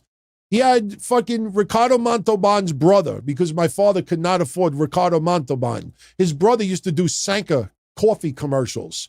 Ricardo Montalban's brother. He came to my dad's store and he was sitting outside and it was Savarin. They were giving out coffee containers of Savarin, cheese, eggplants, and all his fried eggplant and stuff. And all my father was trying to do is get people in the door. Free. Get in the door. Hopefully you buy something. Get in the door. You could do that when you have a grand opening. You could do that once in a while as a celebration. You can't fucking do that every single week. Free. Come in. Here's this. Because after a while, you start saying to yourself, wow, you know, how much of my audience is based on me? We were left tonight looking at that rating, that a good portion of AEW's audience are Big Bang viewers that just didn't change the channel. Then you got to ask yourself this, which is fucking mind-boggling. The question that I've been asking for years. How many people watch Dynamite also watch WWE television? How many of you out there who watch Dynamite also watch WWE? What percentage of Dynamite viewers also watch WWE? Half? Would it be fair to say 300,000 viewers? Would that be a fair number? 300,000? They did 502. Take away the WWE viewers. Take away the Big Bang lead-in. What do we have? A college campus worth of viewers?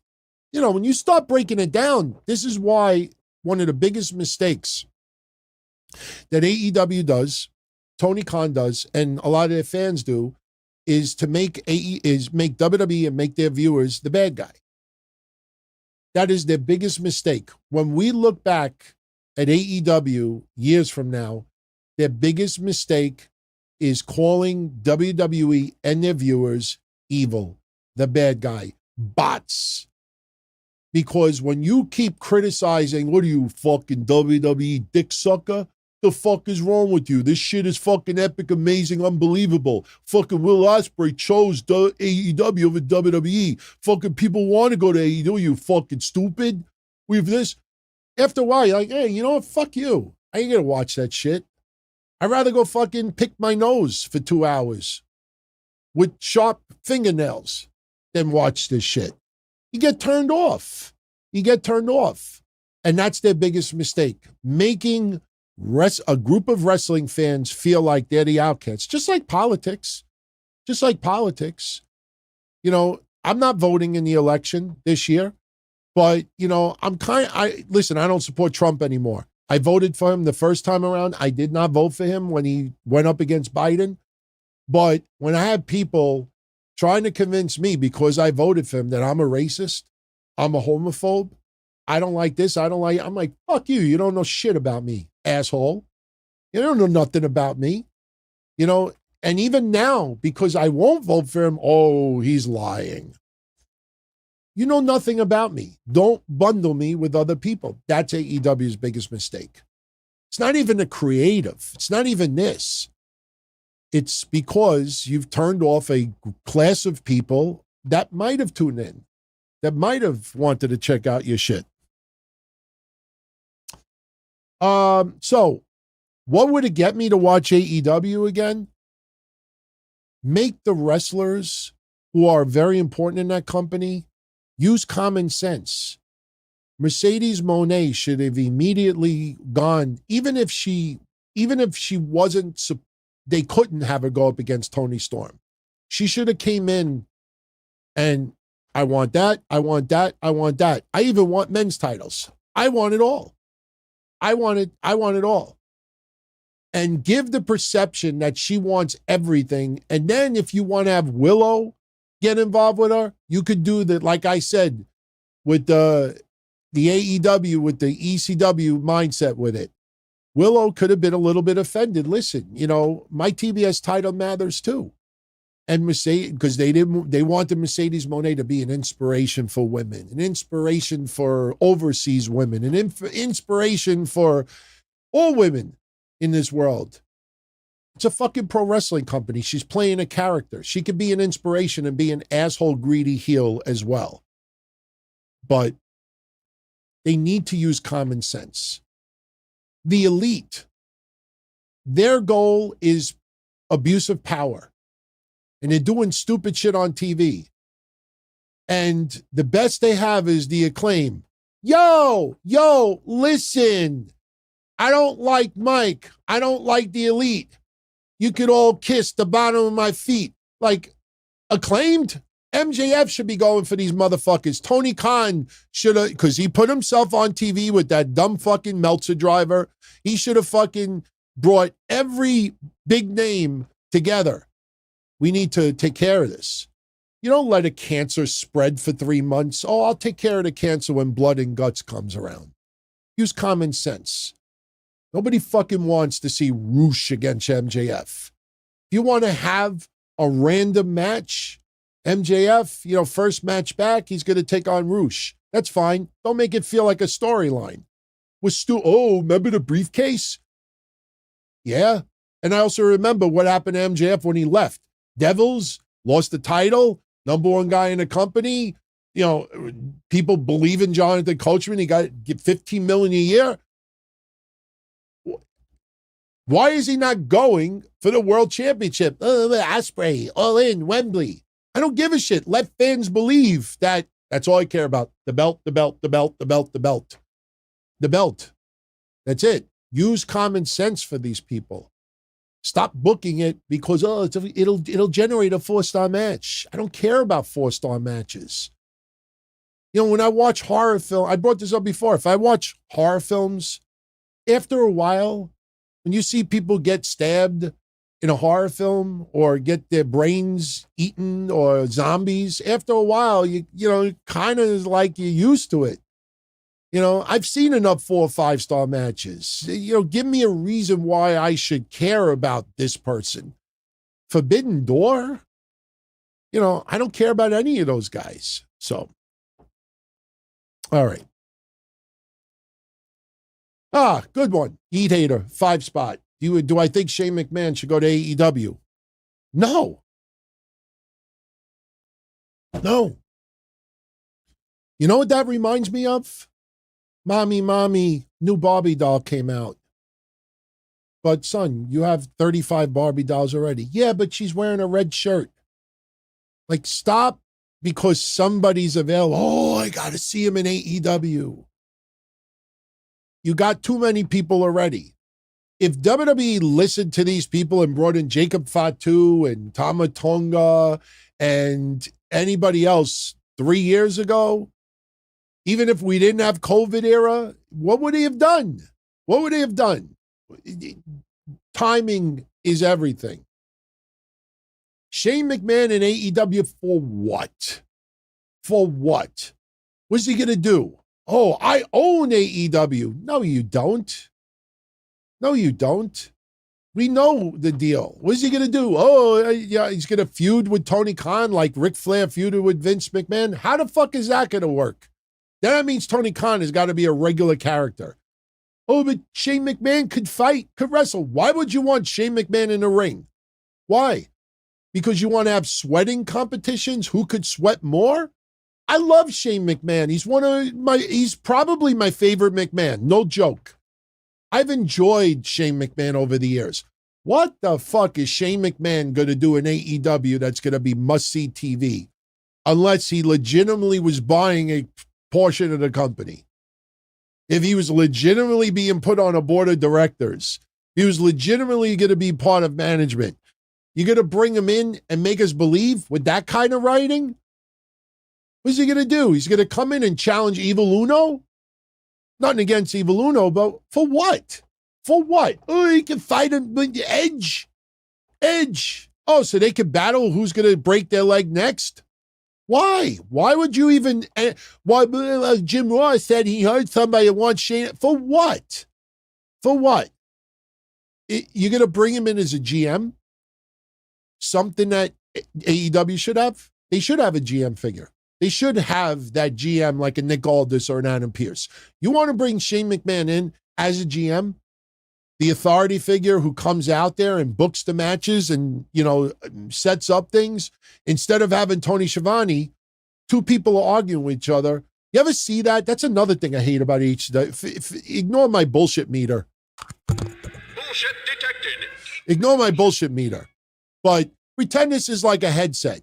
How many times have you seen in AEW two people arguing in the ring and Tony Schiavone sitting in the corner? And if you focus only on Tony Schiavone, before these two people could even have 3 sentences, you'll see Tony Schiavone go like this. Oh, well, I have some news. Tony Khan just told me that you two will have a match next week. They've done that so many times, my head wants to blow up. Have a GM. You want to bring in Shane, bring him in as a GM. That's it. That's it. I don't need to see Shane McMahon in the ring anymore. For what? Thank you, Yeet. One fall. Hi, DT. Are you a WWE booker? I ask you this because you spoils every single week about storylines and sound like a party crasher. Please stop it. One fall. We just been guessing right. Just been guessing right. Last week, everything we said about Clash at the Castle happened. Everything we said Monday about the results from tonight's SmackDown happened. I think I'm going to be right about the Wyatts and what we talked about earlier. We're discussing. Would you rather me come up here and say, the Wyatts, they're murderers. They're going to kill Tozawa next. They're going to show up in NXT and they're going to just kill everybody there. These are savage murderers. They're heels. Oh, Roman Reigns is going to come back and I come up with what I think is going to happen. It's Paul Heyman. Paul Heyman. When Paul Heyman hugged CM Punk today, that was awesome. When Paul Heyman said to CM Punk, take me with you, that was more of an inside joke. But that's not about the bloodline. I'm convinced that Paul Heyman is going to turn on Roman Reigns.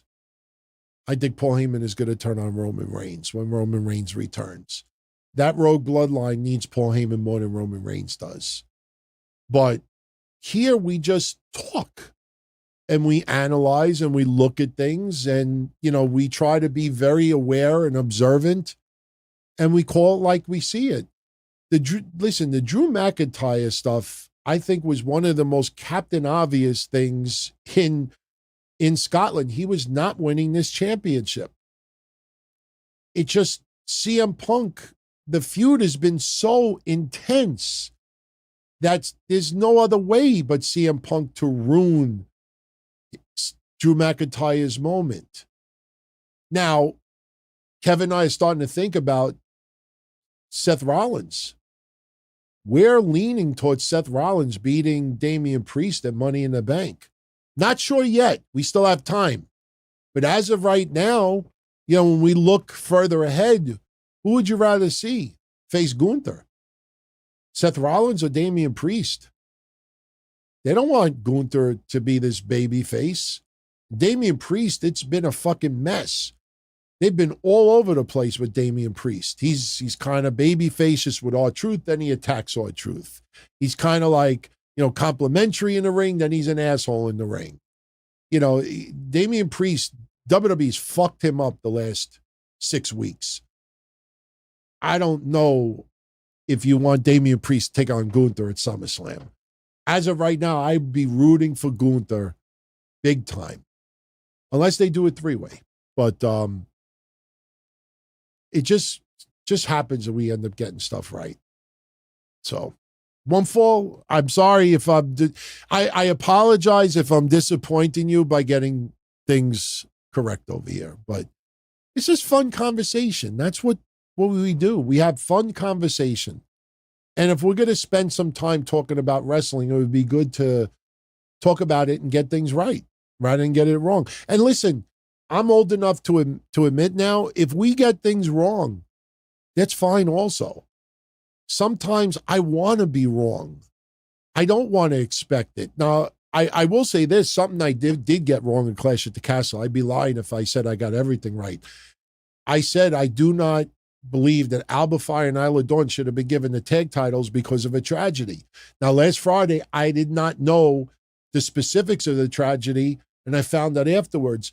Do I think Triple H gave them the belt because Alba Fire's mom was tragically killed? No, I don't think so.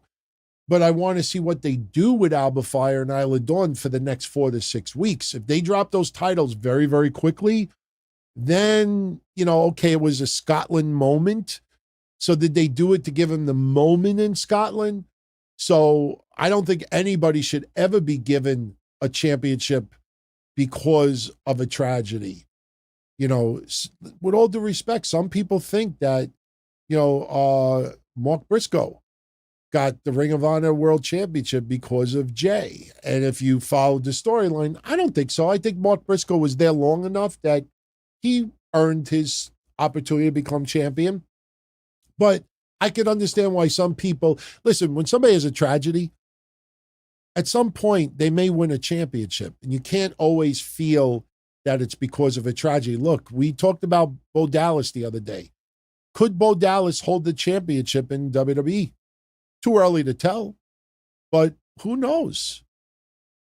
Who knows? You got to see where it goes with his character. All right.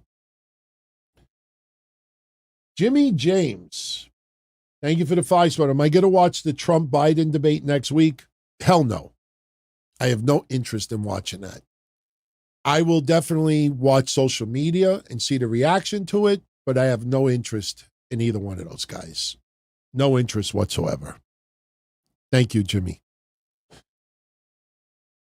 Bernard. What's up, Bernard? ADT. I thought Jacob Fatu would be a babyface inside with Roman and the Usos. Do I think it's wise to position him as a heel? Who helps Roman?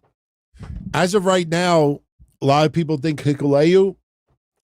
I think Cody Rhodes, as weird as it sounds, we may end up seeing Cody Rhodes.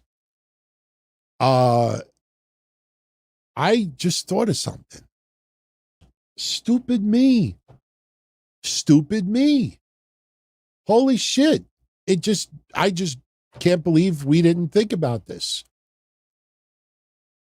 We have Solo Sikoa, Tama Tonga, Tangaloa, Jacob Fatu. We got 4. Hikuleu may end up being the 5th. You need a 5 if you're going to do Survivor Series War Games. You have the Usos. You have Roman Reigns. We have to figure out a 4th guy. Or I should say we have to figure out a 5th guy. The Rock. Why would The Rock not come back and realign himself with Roman Reigns? The Rock could ultimately turn on Roman Reigns, and that starts to lead to WrestleMania. I appreciate everybody that's saying that The Rock is injured, we're talking about Survivor Series. That's November. We are only June. So let's see what happens with The Rock.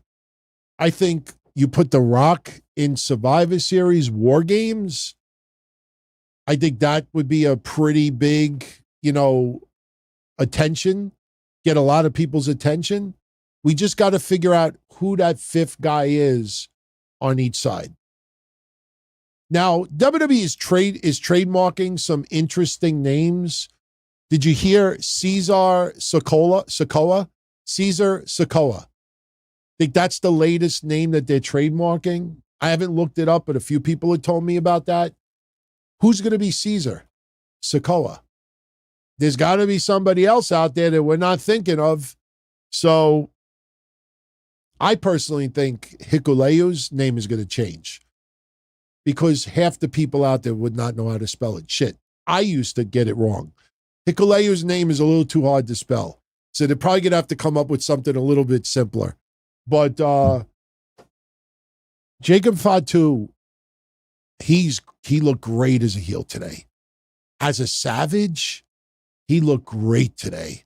I would have been fine with him as a baby face also, but after you see the beatdown he gave to Cody tonight, he looks perfect as a heel. See, we've seen Jacob Fatu in MLW. We've seen Jacob Fatu overseas. We know what he can do. But until you incorporate him into a storyline that we're invested in, that's when you see where they fit like a glove.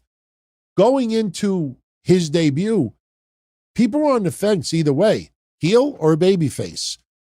I think after tonight, I think we all agree, that son of a bitch looks awesome as a heel. He looks fucking great as a heel. So I'm kind of enjoying Jacob Fatu as a heel. Thank you, Bernard. Bernardo says, been watching since 99. He feels that Triple H has finally made wrestling both chaotic and exciting again in 2024. Do I agree and disagree? Do I agree or disagree? I agree.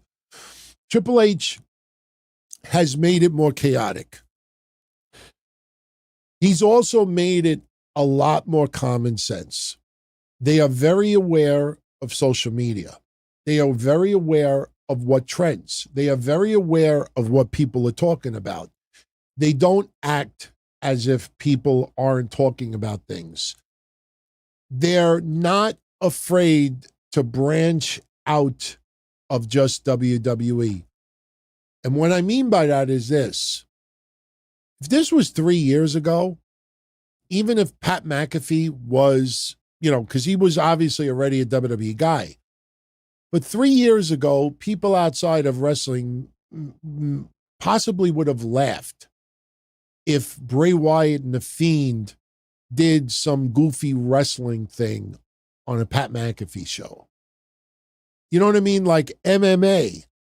If two wrestlers had a scripted MMA fight like Shayna Baszler and Lola Vice, a couple of years ago, nothing against the women, but a couple of years ago, under the Vince reign and the perception and how different creative even the acceptance was 3-4 years ago, I think more people would have laughed at it.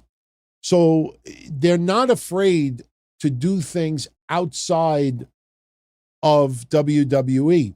I think the 24/7 title helped that, believe it or not. I think, giving out championship belts for every fucking playoff team, you're giving away championship belts in Hollywood. Everywhere where there's some achievement, you feel like there's a WWE belt sitting there. So WWE is becoming more accepted as an entertainment company. It's not that outcast wrestling shit. Even MMA guys are now saying, you know what, I wouldn't mind doing something in WWE. Of course, Dana White is not all that thrilled about that. I mean, you don't want to ruin the credibility of some wrestlers. I'm sure Triple H would protect them and their investment, because everything is under the same banner, obviously. But Triple H is not perfect, though. Far from it. For every person that he's doing good with, there is somebody that is not doing well at all. There's quite a few people that is a lot of smoke and mirrors. There's a lot of people who are being misused. But we also got to realize not everybody could be pushed at the same time. That's why I think Michin is getting the pass that she gets. We talked about it earlier tonight. Michin, her record is pathetic. But, she's getting competitive matches and she's this close. There's a different vibe with her losses compared to Natty's losses. So Triple H, definitely an improvement. Definitely improvement from the Vince McMahon regime. One thing that I've said a few times before, and I think it's worth bringing up again now about Vince, one thing I have realized more and more now, that as we get further and further away from Vince running creative, one thing that I have realized now, especially covering wrestling for so many years, I see now how lazy Vince was at times.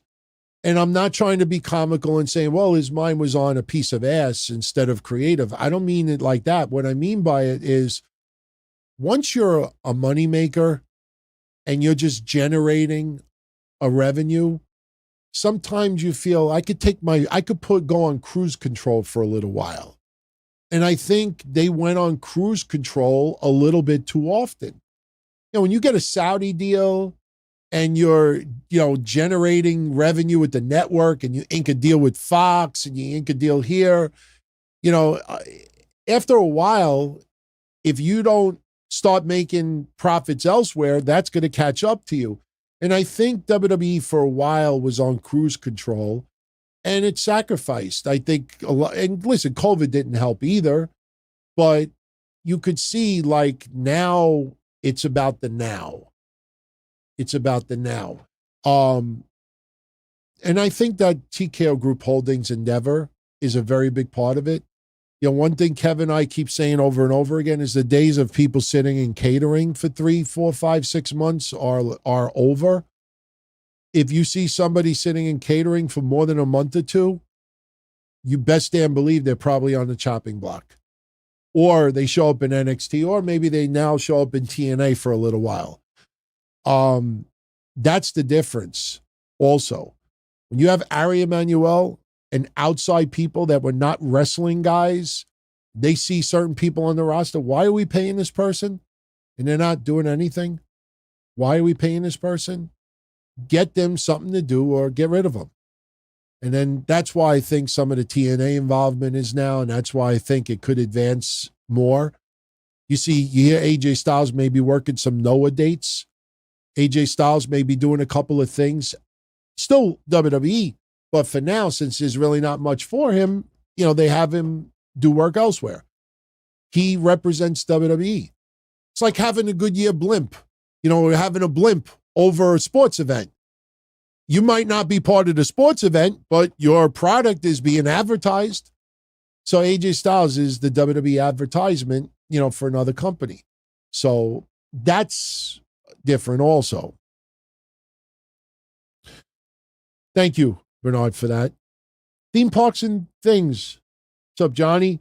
I don't know if you saw DT, but when Raw went off the air, the crowd gave the Wyatt 6 a standing ovation. Yeah, that's what I was saying earlier about this group. That's why, if I could bring up the thumbnail again, that's why they're misfits. They're not murderers. We're supposed to appreciate them.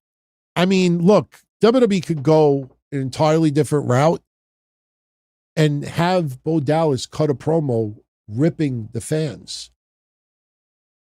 But no, you want to sell 10 million shirts. I'm exaggerating. You want everybody to turn their lights on their phones. For now, we want it. Bray Wyatt's not even in the Hall of Fame yet. We want to celebrate Bray Wyatt. It would be a huge mistake for WWE to have Bo Dallas put down the fans. You never supported my brother. You never supported any of us. So now we're not going to support you. I think that would be a mistake. Not right now. So the fans giving him a standing ovation. Look, I don't know if you all saw this picture. I had fun with it. Did you guys see this picture yet? I wrote on Twitter, one day I'm going to tell my kids this was Dominic Mysterio after eating a couple of too many Whataburgers. Obviously, it was the Wyatts. I didn't mention the Wyatts. But after Raw was done, the Wyatt Six went out and went to Whataburger. And they posed with a fan. And they look like normal people. Hey, guys, misfits and murderers, they eat too. This is what I mean. They cannot be classified as evil killers right now. You know, I don't want to use Natural Born Killers as an example, but do you remember the movie Natural Born Killers? Do you remember the girl that was with Woody Harrelson? You know, remember when she was like laughing and like crazy and all that? That's kind of what Nikki Cross would be, but instead of actually doing killing, paintball, shoot, you know, that's the difference. You have to let the fans enjoy these people. And I think it's right now the Wyatt Six should be against WWE, not against the fans. If it gets a little bit, you know, in a lull later on and you want to go that twist, go ahead. But right now, you want the fans to appreciate them. Shout out to Havili, 16 months as a made member of the family. Thank you, Havili, for the 16 months as a channel member, my friend. He says, let's just say that we had a New Japan Pro Wrestling WWE Forbidden Door event years ago. Who would have faced Okada, Roman Reigns? Oh, wait, who would have faced Okada? Roman Reigns, Seth Rollins, John Cena, or Randy Orton? And a shout out from Australia. See, here's, you know, what Havili just wrote in the chat, not criticizing AEW, but that, what he just said is the difference between WWE and AEW. The difference is, if WWE had a Forbidden Door with New Japan years ago, you know that event would have happened in Japan. And that would have been to appease the Japanese fans. You would set up some matches here in the States, but that's just like a house show when WWE goes to Mexico, or WWE goes to Puerto Rico, you know, WWE goes over to Canada. They don't set up storylines just for house shows. WWE would, if they turned it into a premium live event, then obviously the names would have to mean something. But you see the difference with Saudi Arabia? WWE wrestlers are facing WWE wrestlers.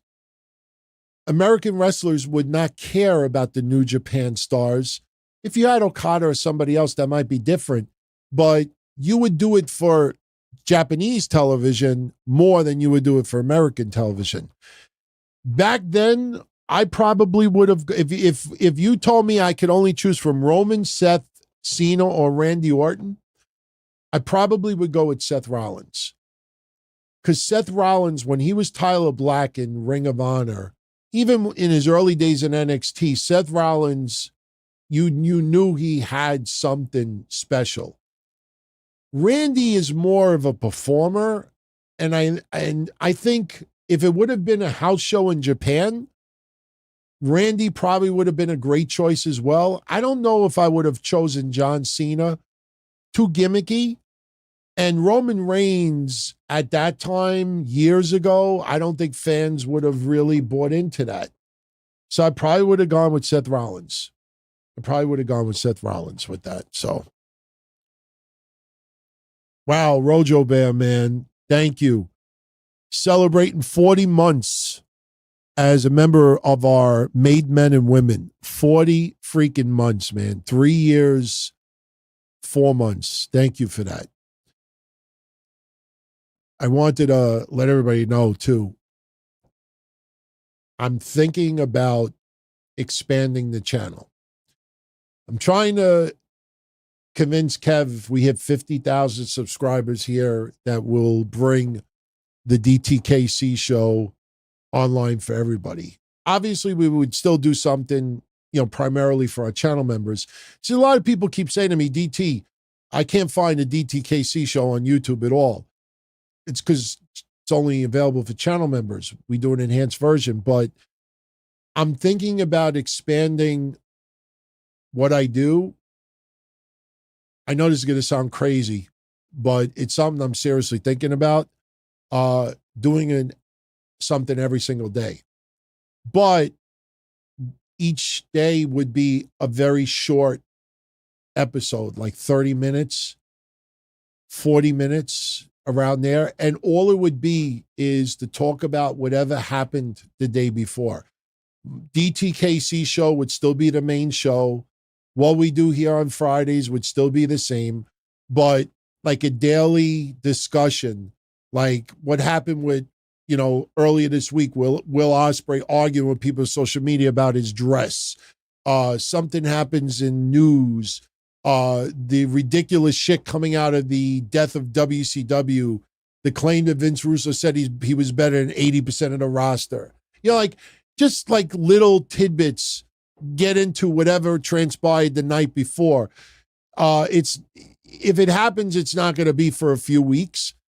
And if it does happen, it's probably not going to be live, because if we're live, we could get off topic really, really quickly. I want it to be kind of like your little, because look, in 1997, I was doing a wrestling hotline, and I'm sure Monty and the Pharaoh are going to bring that up next Thursday.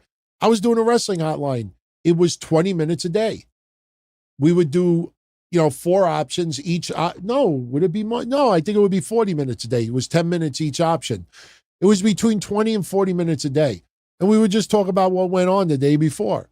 So I'm kind of thinking about bringing it back a little old school and do a daily update online, just to get into just random things that are floating around. Something happens with NXT, something stupid in the news world with, affiliated with wrestling. So it's something that I'm thinking about. I'm leaning towards it. I'm not going to, if I commit, then I'm all in. A lot of people want me to cover AEW on a weekly basis. I don't mind watching it, even if I have to, because I'm covering it. I just don't like watching things that I'm not enjoying. You know what I mean? Like, all right, I used to hate Brussels sprouts when I was a kid. Now I'll eat them if they're sauteed in garlic and oil, or if they have a little honey on them. But, if you would have said to me, DT, you got to do a podcast on Brussels sprouts when I was younger, I mean, you forced me to eat it. No matter what I think it is, it still tastes like shit. It still sucks. So, if you're not enjoying what you're having, how are you going to give an honest review? So I want to enjoy what I'm seeing. That's why I think once we get past Forbidden Door and AEW starts focusing on the American roster primarily, then that might be a little bit more of a reality. So if it happens, I will let everybody know. So, thank you again, my friend. Thank you. Gold Standard says, what is AEW? AEW is a wrestling company owned by a billionaire who always fantasized about having his own company, having his own matches, booking wrestlers the way he wanted them booked, fantasy matches with American wrestlers in Japan. It's like what Havili said earlier. If WWE did a Forbidden Door years ago with Okada, who would Okada faced? Tony Khan has made that fantasy a reality. This is a billionaire. We all, most of us, have always fantasized if we had our own wrestling company, if we had our own baseball team, If you ever played fantasy baseball, fantasy football, fantasy basketball, anything, you fantasizing that you have your own team, you're managing your team. What would you have done? Who would you have started? Who would you this? Tony Khan, with the money, has fulfilled his fantasy. It started with Cody Rhodes and the Young Bucks and Kenny Omega and a bunch of people. And obviously Tony Khan couldn't do it by himself. He needed wrestling guys that wanted it also. And they made it happen. And then they obviously got the TV deal with Warner Brothers Discovery. And because of the amount of money that Tony Khan has, this is a fantasy come to life. And it's not about making money. And listen, I'm not saying that completely because that sounds deranged. What I'm saying is that if I'm a millionaire, if I'm playing cards with my friends every night and I lose $10, $20, I'm a millionaire. I don't give a shit if I lose $20 every night. It ain't going to do nothing. It's not going to dent my wallet. So if you're a billionaire, 8 billion, 10 billion, and you're losing $100 million, but you're getting 20 million back from the Jaguars, you're getting 10 million back from your investment company, you're getting 10 million here, you're getting money on your interest, you're getting some type of revenue stream. At the end of 5 years, I only lost 200 million. I still got 8 billion in the tank and I'm having the time of my life. It kind of, pretend Tony Khan is a 70-year-old man, retired, that no longer works. If you're a 70-year-old man retired that no longer works and you saved your money and now you got Social Security, but you obviously are spending more money than what's coming in, but you have a big nest egg in the bank. You're only getting $1,000 from Social Security, but you're spending $3,000 a month. All right, I'm taking money from my bank account, but I have so much money in my nest egg, I'm set for life. So that's what Tony Khan is. Tony Khan is like a retired person who gets some income, but spends more than what comes in. But because he's got so much money, it doesn't really make a dent, but he's getting to enjoy his life. That's what AEW is. And a lot of the wrestlers there, a lot of them, it's like summer camp. They work hard. But they get to work the match they want to have. Tony, I want to do this. Go ahead. Tony, I want to do this outside the ring. Go ahead. Tony, I want to jump off the top of the cage. Go ahead. Tony, I want to wrestle this guy. Go ahead. Tony, I want my friend to fight this guy. Go ahead. That's what it is. It's about pleasing people like it's a summer camp. That's what it is. And it's about having so many toys and not knowing what to do with them. When the paychecks were doing great, you didn't hear a peep about Ethan Page. And I'm a fan of Ethan Page, obviously, but he goes to NXT and then you hear Conan and a bunch of people have a conversation on their podcast saying, yeah, I talked to Ethan Page and he said he was miserable in AEW. When those paychecks are coming in and your biggest claim to fame is aligned with Dan Lambert, you didn't really say nothing for 3 or 4 years, but now, you're gone and now all of a sudden, I was miserable there.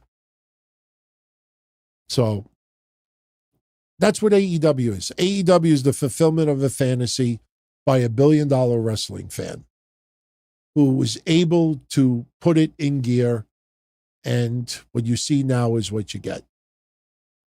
I'm just afraid one day Tony Khan falls out of love with wrestling, and then it's going to be really interesting to see what happens to AEW. Do I say it closes down? No, but it'll be pretty fascinating to see what happens down the line. Thank you. Near. What's up, Near? I hope everything is doing well in Israel. Is Tony Khan's booking the Achilles heel of AEW? And peace to you, my brother. It's bigger than Tony Khan. It's the whole foundation. It's the mindset. there's a lot of people that work in AEW that have the same mindset as Tony Khan. And you have powerful people. You know, I've said for 3 years, Chris Jericho is the third most powerful person in that company. And 3 years ago, people thought I was nuts. Now people understand why I said that. Trust me, you see people who understand especially that WWE is now owned by Endeavor, TKO Group Holdings, Ari Emanuel. Some of these wrestlers would not survive under the WWE grind. You have to eat, sleep, shit, WWE. And, you know, you do get some downtime, but you have to fully commit. And not only that, you're not going to be able to do. That's why Ricochet, you know, you think to yourself as just a human being, how long have we gone? Holy shit, we got to start bringing this home. 2 hours and 20 minutes already. You think of Ricochet for a minute. Kevin and I exposed it a month and a half ago of what Ricochet's record was over the last year. And he's won like 80% of his matches. He's met his future wife. He's gotten the opportunity to have some decent feuds. He doesn't get jobbed out and embarrassed. And yet, he comes off that his life is fucking miserable. And I'm not a wrestler, but I kind of figured it out. When you look at early Ricochet, this was a guy that went to wrestling school and worked indie shows doing extremely risky, high-flying, crazy shit. And that's what he came into the business for. WWE domesticated him. But at the end of the day, he's like still a wild animal. Like he's still that wild mentality that he's got to do crazy fucking shit. And when people say to me, oh, you got to see him cut a promo. He knows how to cut a promo. It's not about cutting a promo. It's that some people, you look at them and you say, I don't see that person ever becoming world heavyweight champion. Why do you have to be world heavyweight champion? You're winning 80% of your matches. The fans are solidly behind you. You're not being embarrassed. You met your future wife. You're getting paid extremely well. Why would you be unhappy? If you're burned out, that's different. Okay, I'm burned out. I want to have more time home. Want to take a step back. Just want to work part-time. This and that. Okay, that's fine. That makes sense. Not just, oh, now I could do my crazy fucking insane shit against Will Ospreay and others. You know, is that why you're leaving? Hey, if that's what you want to do, fine. But be man enough to tell people, you know, I miss being a crazy spot monkey freak in the ring. You know, so it's not just Tony Khan near, it's the whole foundation of AEW and why we get matches that we get. You know, you look at some of the matches, especially in the main event ones, almost all of them are like, why is this main eventing? You know, why are they strategically there's no build sometimes for matches throughout the night because they want that big bang. And you know what it feels like now? We got to put MJF if quarter one. So it looks like MJF is the biggest draw of the night because quarter one is notoriously the biggest, the quarter of the night. So we got to put MJF at the beginning of the show. And they even advertised it last week. MJF will open the show. It's like they know that quarter one does a great number. So we'll put certain people in quarter one so we could say, oh, they're the biggest draw of the show. That's what it feels like. And if you're doing it just for stats, you're missing the point and you're turning off a lot of fans in the process. So thank you, Near. Bernard, what's up, Bernard? 5 spot. I know what it means to say Maxine is green, but she don't belong in WWE. Oh, I get it. I know it's mean to say Maxine is green. I know it's mean to say you're green, but Maxine doesn't belong in WWE. You're not fit to be this shit, so stay at home and flash your boop. Listen, Chad Gable did a great interview with Gorilla Position, a radio show that I never paid attention to before. And they were there for Clash at the Castle. And I was so pleasantly surprised by their work. They did a great interview with Chad Gable, and Chad Gable really complimented Maxine Dupree. And you'd be surprised how many people who don't realize Maxine had no wrestling experience. Almost none, zero, next to nothing. And you say to yourself, if WWE brought her to the main roster, sure, she's training, but she was in no shape whatsoever to be competing in a match.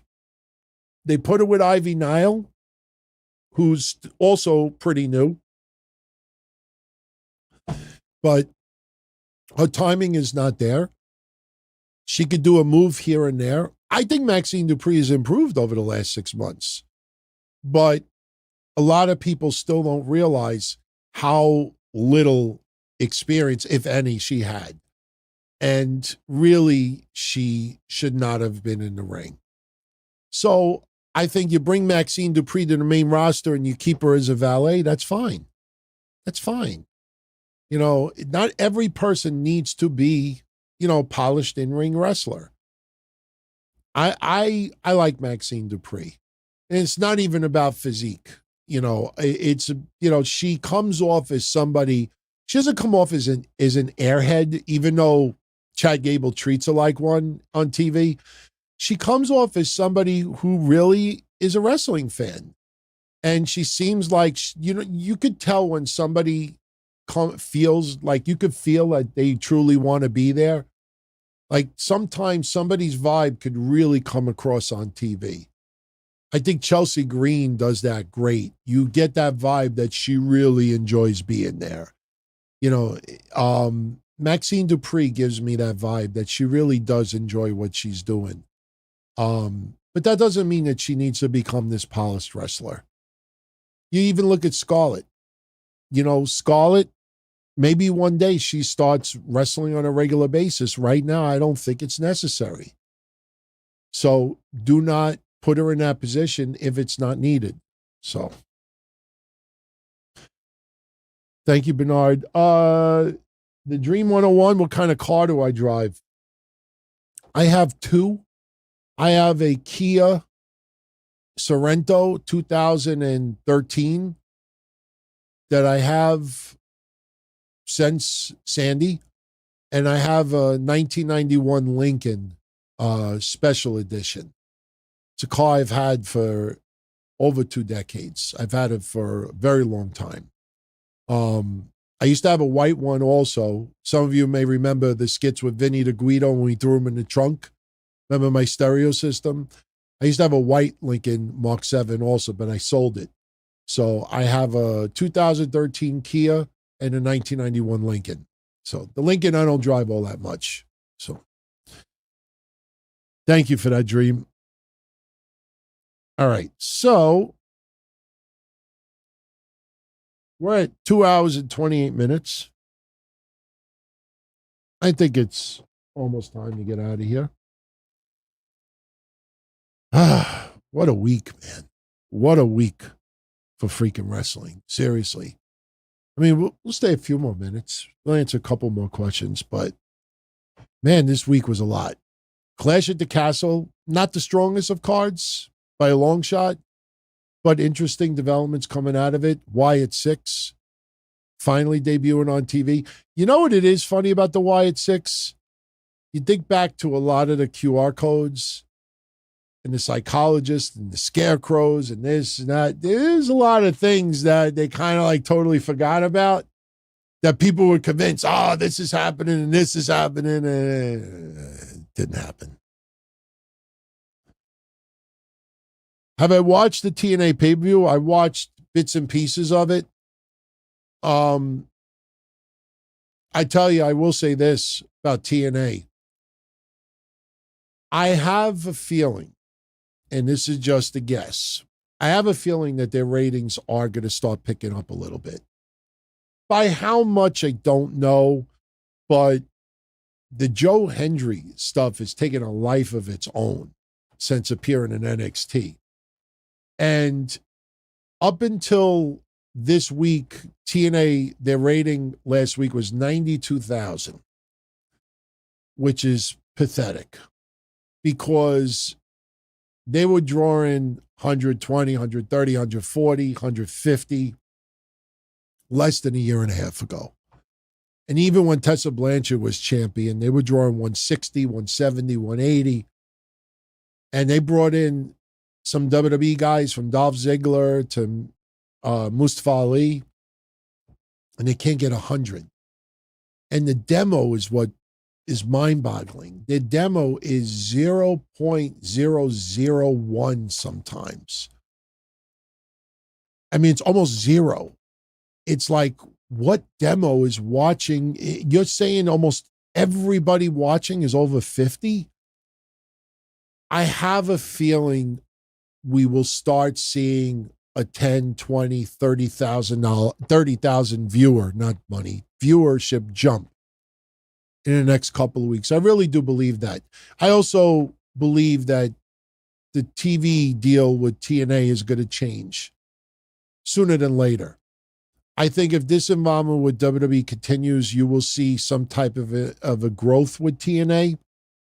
And it's not just attendance at pay-per-views, but I think you're going to start seeing some carryover. Not a lot. Getting a 30,000 viewership jump is not a lot. It would be almost 33%, which is crazy, but still, it's not a big jump. But if you could get even 10,000 more people, get 10,000 here, 5,000 here, 10,000 there, next thing you know, you're back to 130, 140, 150. You know, that's a nice little improvement. So, how would I rate Damian Priest as world champion at this point?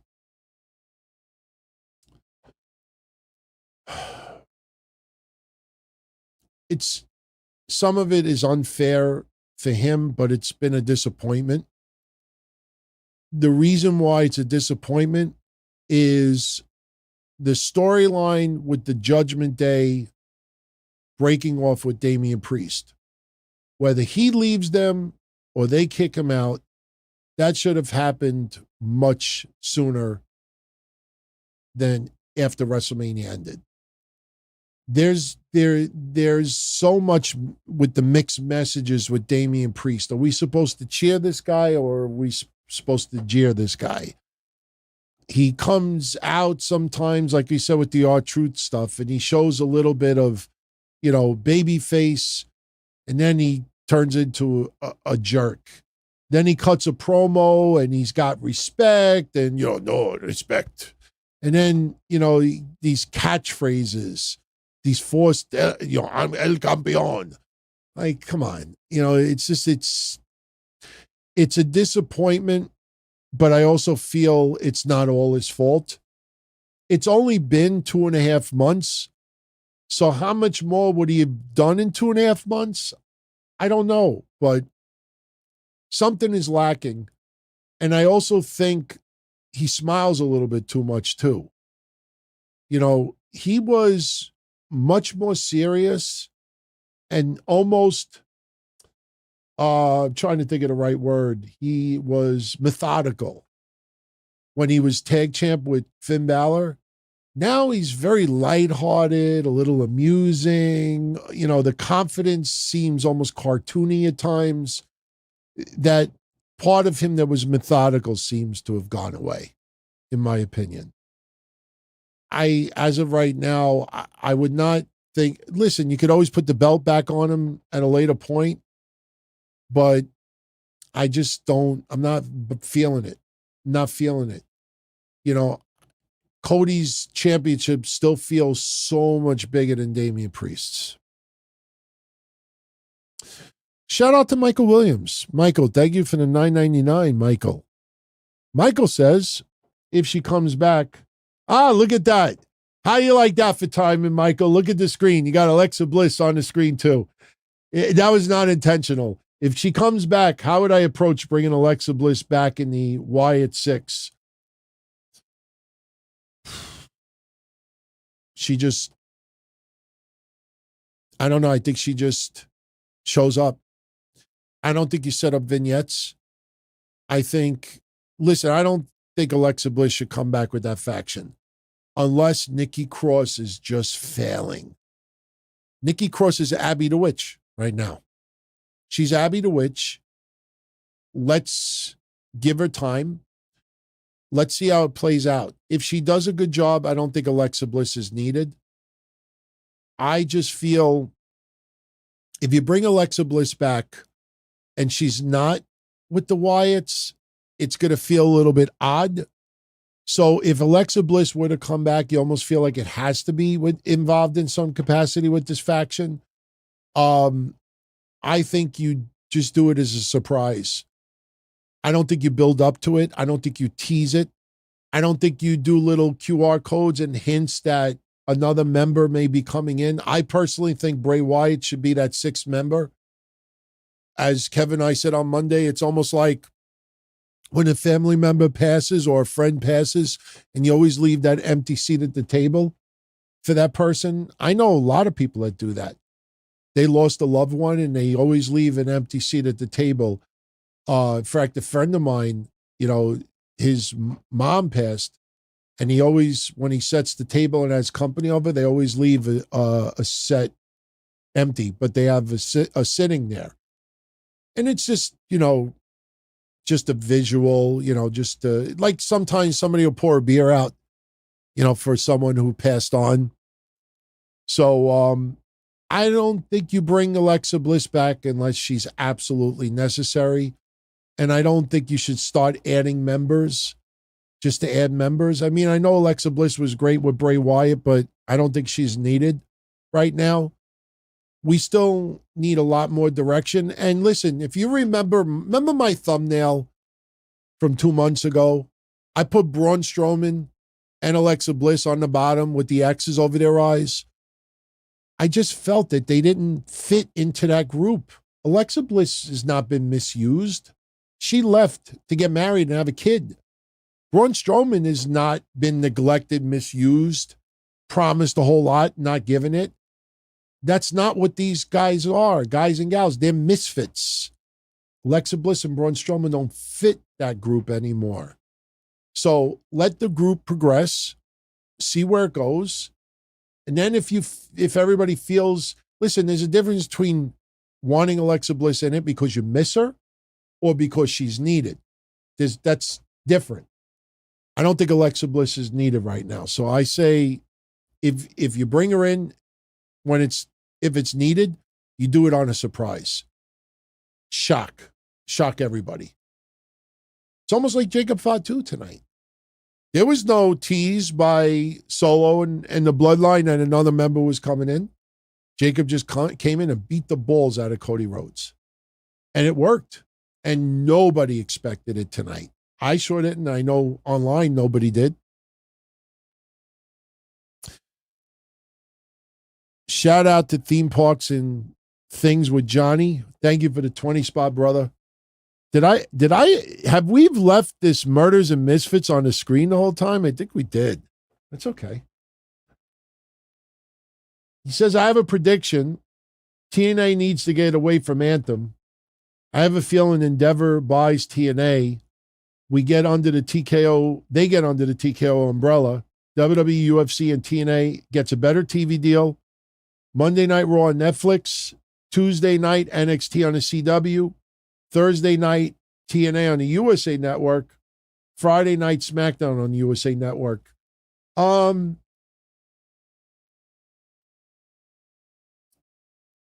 I don't know. I don't know. I'll tell you why I don't know. Ring of Honor. A lot of people ask me, what do I think is wrong with Ring of Honor right now? And my answer is the same answer as it was a year and a half ago. The problem with Ring of Honor is it doesn't truly feel like a separate promotion. It feels like a subdivision of AEW. It doesn't feel like what NXT is to Raw and SmackDown. And the reason why I say that is because Ring of Honor guys show up on Dynamite all the time.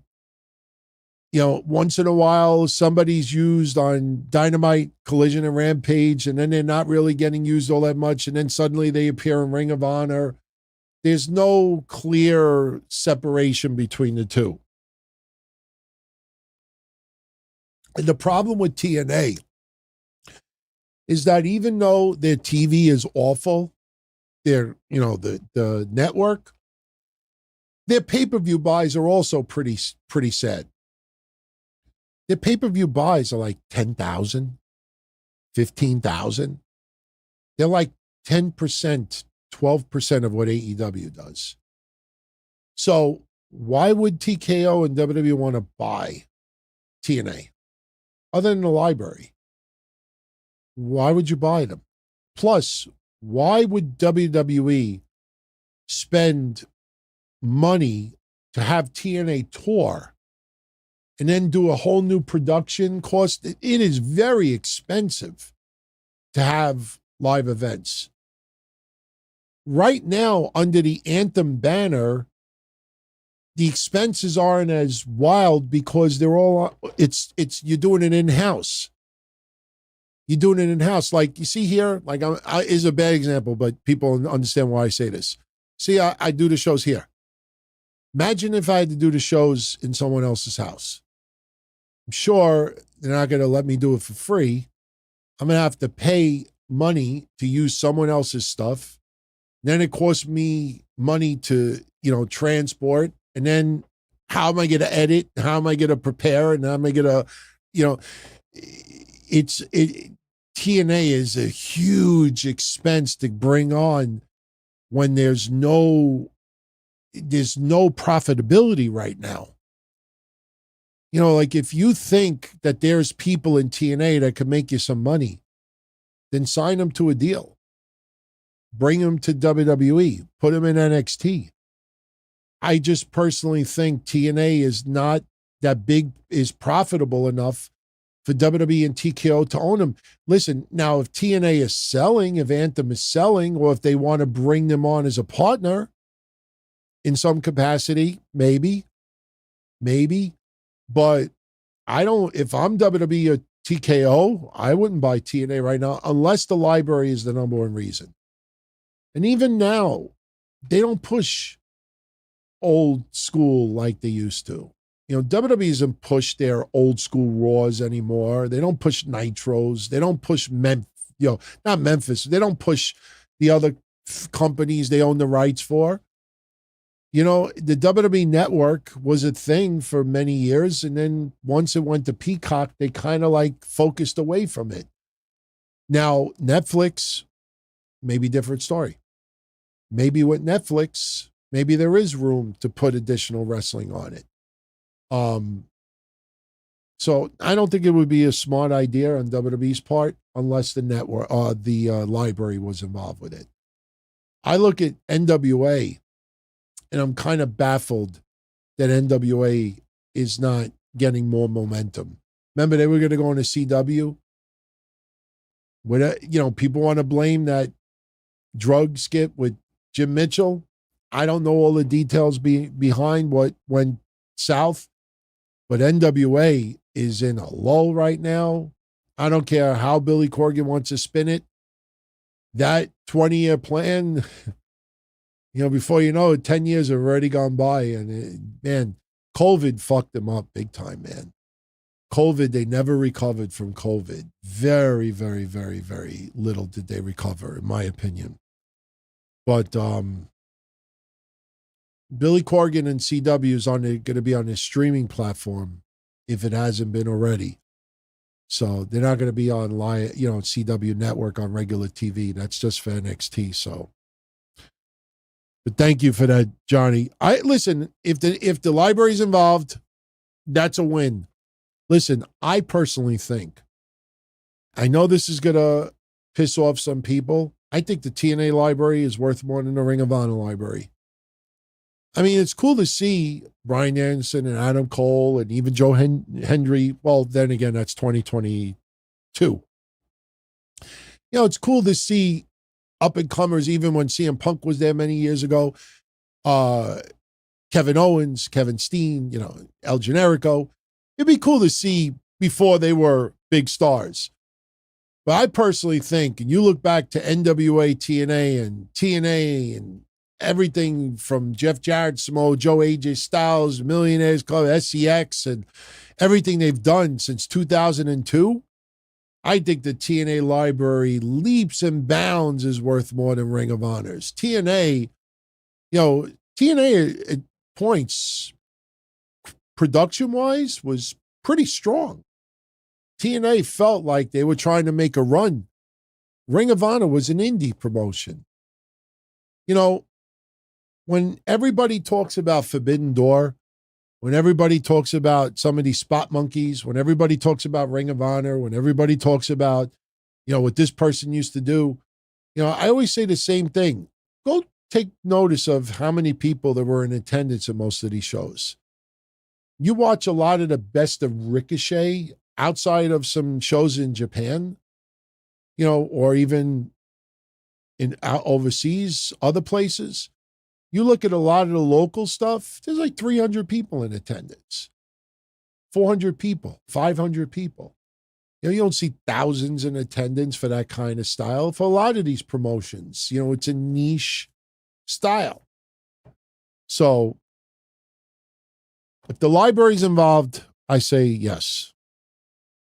If it's not involved, if they're just as a partner, I don't think that would be beneficial for WWE, in my opinion. So thank you, Johnny. All right, we are at 2 hours, 46 minutes. Was not planning to go this long tonight, but it's all good. It's all good. We go a little longer. I will tell you, before I retire from doing video, whenever that is, I want to one day do an all-nighter. Do like 8 hours, 12 hours, just nonstop. Do an all-nighter.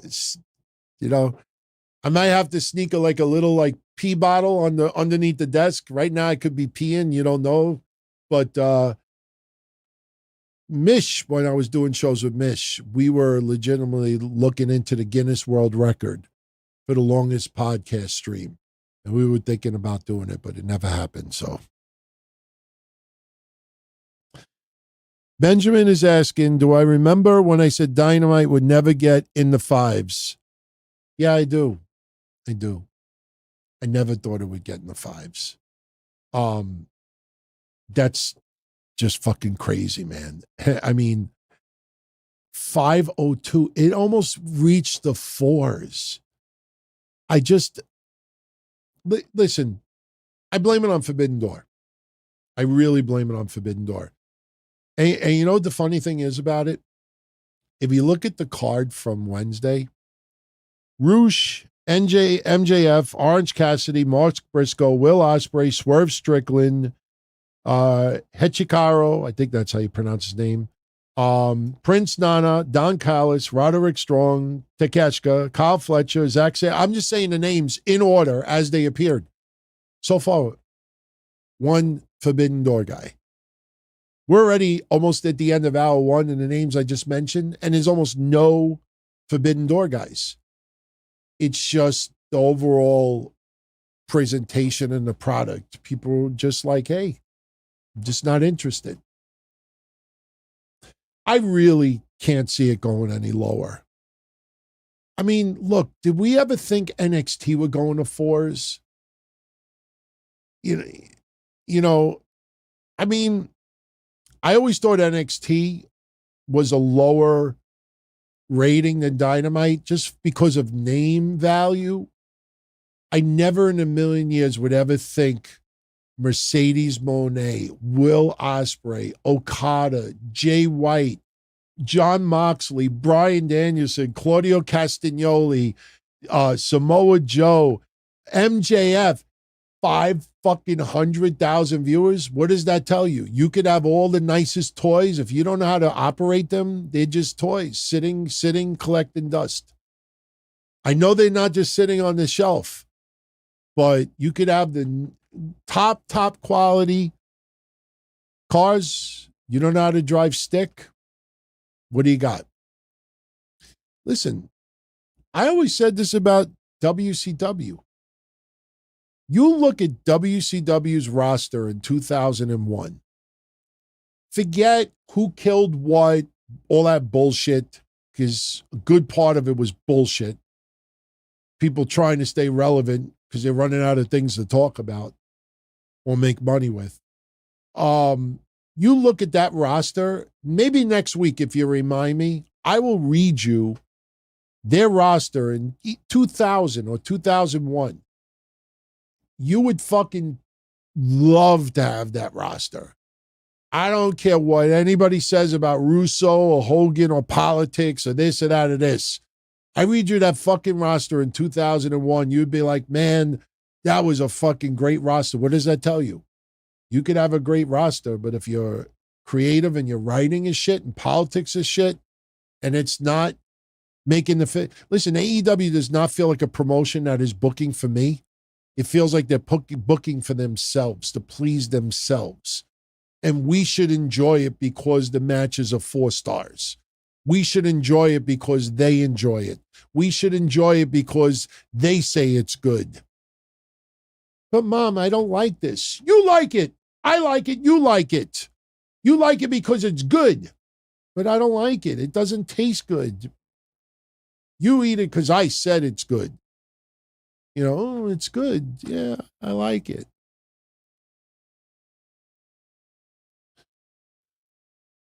All right. We'll take like 3 more questions and get out of here. Bernard asks, am I happy deep down inside to have AEW? Back then, my TNA rants were hilarious. Now we have AEW with an owner who makes Dixie look like a genius. Oh, no. They're both got issues. Tony Khan is, listen, we used to call him Dixie Carter, and we spelled it Kharter. That was before everybody said Jacksonville Dixie and all that stuff. We called him Dixie Carter. We spelled it Kharter. Look, deep down inside, I'm glad AEW's around. I'm glad AEW's around because it wasn't always horrible. And not all of it is horrible. You know, there's enough people there that I still like. There's wrestlers there that I still enjoy. The problem is the presentation of it. Like, I like steak. But if you cook it in fucking duck fat, I'm going to be like, nah, you know, and I'm not going to eat it. You know, if you cook it in olive oil, okay, you know, maybe I'll have some. You know, it's not the individual, you know, elements of AEW. It's the whole presentation. It's the templates that they use. It's not even lazy booking. If it was laziness, then you kind of feel like, okay, the wrestlers could make up for the laziness, but no, this is their template. I described, we could pretty much guess what MJF's next feud is. It's just they don't give common sense. Wrestlers are supposed to be at the top of the food chain. They come in and there's no direction. Priorities are all out of whack. And the idea that a fantasy team of AEW guys are going to go up against the Elite at Blood and Guts. You don't let them fucking cause chaos up until Blood and Guts. You got to try to stop the bleeding the next day. Somebody breaks in your house. You don't say, nah, you know what, I'll do something when the sun comes up. No, you fucking eliminate the problem right away. You don't just sit there and let it develop. It's just goofy. Oh, wait for blood and guts, blood and guts. Then you're pretty much giving away, this is just a goofy storyline. Oh, their contracts are untouchable. That's almost as dopey as Chad Gable getting a bullet to the head and then he's cleared to wrestle 3 days later. Tell you, we're going to find out it wasn't a gun. We're going to find out it wasn't a gun. Telling you. Am I a fan of Phil Collins? I used to be a fan of Phil Collins. I used to like his old shit. I actually marked out when he was on Miami Vice. I loved that episode when he was on Miami Vice. I actually, if anybody ever watched that episode with him in Miami Vice, I always loved the furniture in his apartment. That's 1985. Go check out that episode. Just check out his furniture. I guarantee you there's going to be something in that apartment that you could be like, holy shit, I'd love to have that. He had some funky furniture in that episode. But no, I used to like Phil Collins. In the Air Tonight was a whole epic song that we enjoyed in the 80s. And I brought up this many times. If you were in your 20s, in the 80s, when Phil Collins' In the Air Tonight came out, you had to recreate the Miami Vice scene on the highway. And my friend Joey did it. We were in his vet, and we were on the Long Island Expressway. I think I told this story once before. We were on the Long Island Expressway. He put in Phil Collins' In the Air Tonight, and he had the T-tops off, and he was doing like 130 miles an hour down the Long Island Expressway. We were blasting In the Air Tonight. It was just a weird thing, like you had to do it if you were a fan at that time. I enjoyed his work. It's a shame that people are getting older, But Phil Collins, he was good, man. I enjoyed his stuff. I used to like his music videos. Music videos were good too. All right, 2 more. Isaiah says, what more are we going to see Uncle Howdy and the Wyatt Six going forward? What can we expect? Isaiah, I don't know if you tuned in earlier, but I went on this whole rant earlier that they're going to reveal that they are just misfits causing chaos and disruption to the WWE. They're not murderers. They did not try to kill Chad Gable. We're going to see someone get attacked, and we're going to see some antics while they were unconscious, or we may see some bonus footage on Monday. Obviously, there'll be a mission statement that will be talked about down the line. These wrestlers will wrestle without their masks. I don't know necessarily about Uncle Howdy. I don't know how they're going to handle his, but Dexter Lumis will be wrestling without a mask. Eric Rowan will be wrestling without a mask. Nikki Cross has no mask. And Joe Gacy will be wrestling without a mask. The one question right now is Bo Dallas, but no, they will be wrestling. We may not see them have a match until SummerSlam. I don't know if we'll see one sooner. My question is, who are they going to mess with next? Who are they going to attack next? Is it going to be a Tozawa? I hope it's not Tozawa, and I'll tell you why. Because then people are going to think it's an Alpha Academy versus Wyatt feud, and nobody wants to see that. You look at process of elimination, maybe JD McDonough. Maybe JD McDonough could be attacked from the Wyatt Six. Somebody low on the food chain will get laid out. The day that they lay out a big name, that's when people will be really talking. So, all right, last for tonight. Oh yeah, Isaiah said he just came in. Yeah, go back a little bit and check out what I said earlier. Trust me, it'll be worth it, because I think we really nailed where this is going. I really do. So I think we'll cut it over here, because we're almost at 3 hours. We're at 2 hours and 58 minutes. I always try to get off the air at exactly the top of the hour. So if I cut it off right now, we'll be at exactly 3 hours. So don't forget, Monday night, obviously, I'll be live with Kev. But once again, this coming Thursday at 9 p.m. right here on YouTube, I will be on Monty and the Pharaoh. And this is going to be one you'll remember, I promise you. This is something many, many years in the making. So I will put a link up if anybody wants to check it out. I think there's a link already in the description. Sign up for their channel.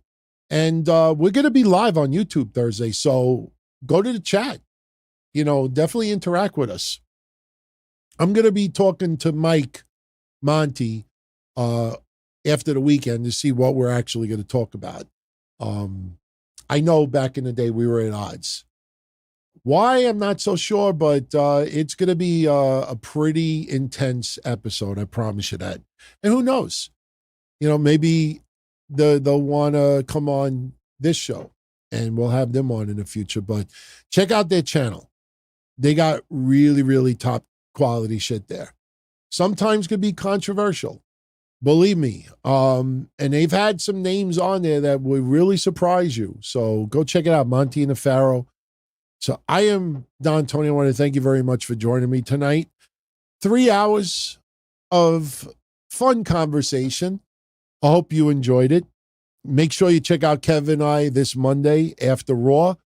We'll see what happens with the Wyatts going forward, and we'll go from there. So, my friends, be well. Much love. Thank you as always for the support. And I'll catch you all again soon. It's now time for... It's not now time for... I hit the wrong outro. You can see I'm pretty tired. Where's my outro?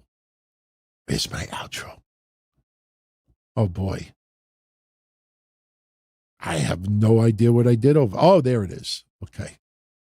I have everything. If you saw right now, my computer, you know why it looks like a mess? Because I took the screenshots earlier of the ratings with cable programming this past Wednesday and Wednesday before, and I had to rearrange some things so you could see it on the screen in real time. And believe it or not, my computer screen, I'm not kidding. The beginning of the screen is here and the other side is here. It's actually like two monitors, but it's one monitor, but it's the size of two next to each other. So I literally have my recording program here.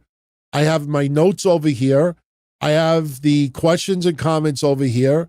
I have my streaming over here, and I got my intros and outros over there. So there's like 5 or 6 screens open at the same time. So have a good one, everyone. Enjoy the rest of your weekend. Now we can officially go. As far back as I can remember, I always wanted to be a podcaster. For me to live any other way was nuts. To me, those goody-good people who worked shitty jobs for bum paychecks and took the subway to work every day and worried about their bills were dead. I mean, they were suckers.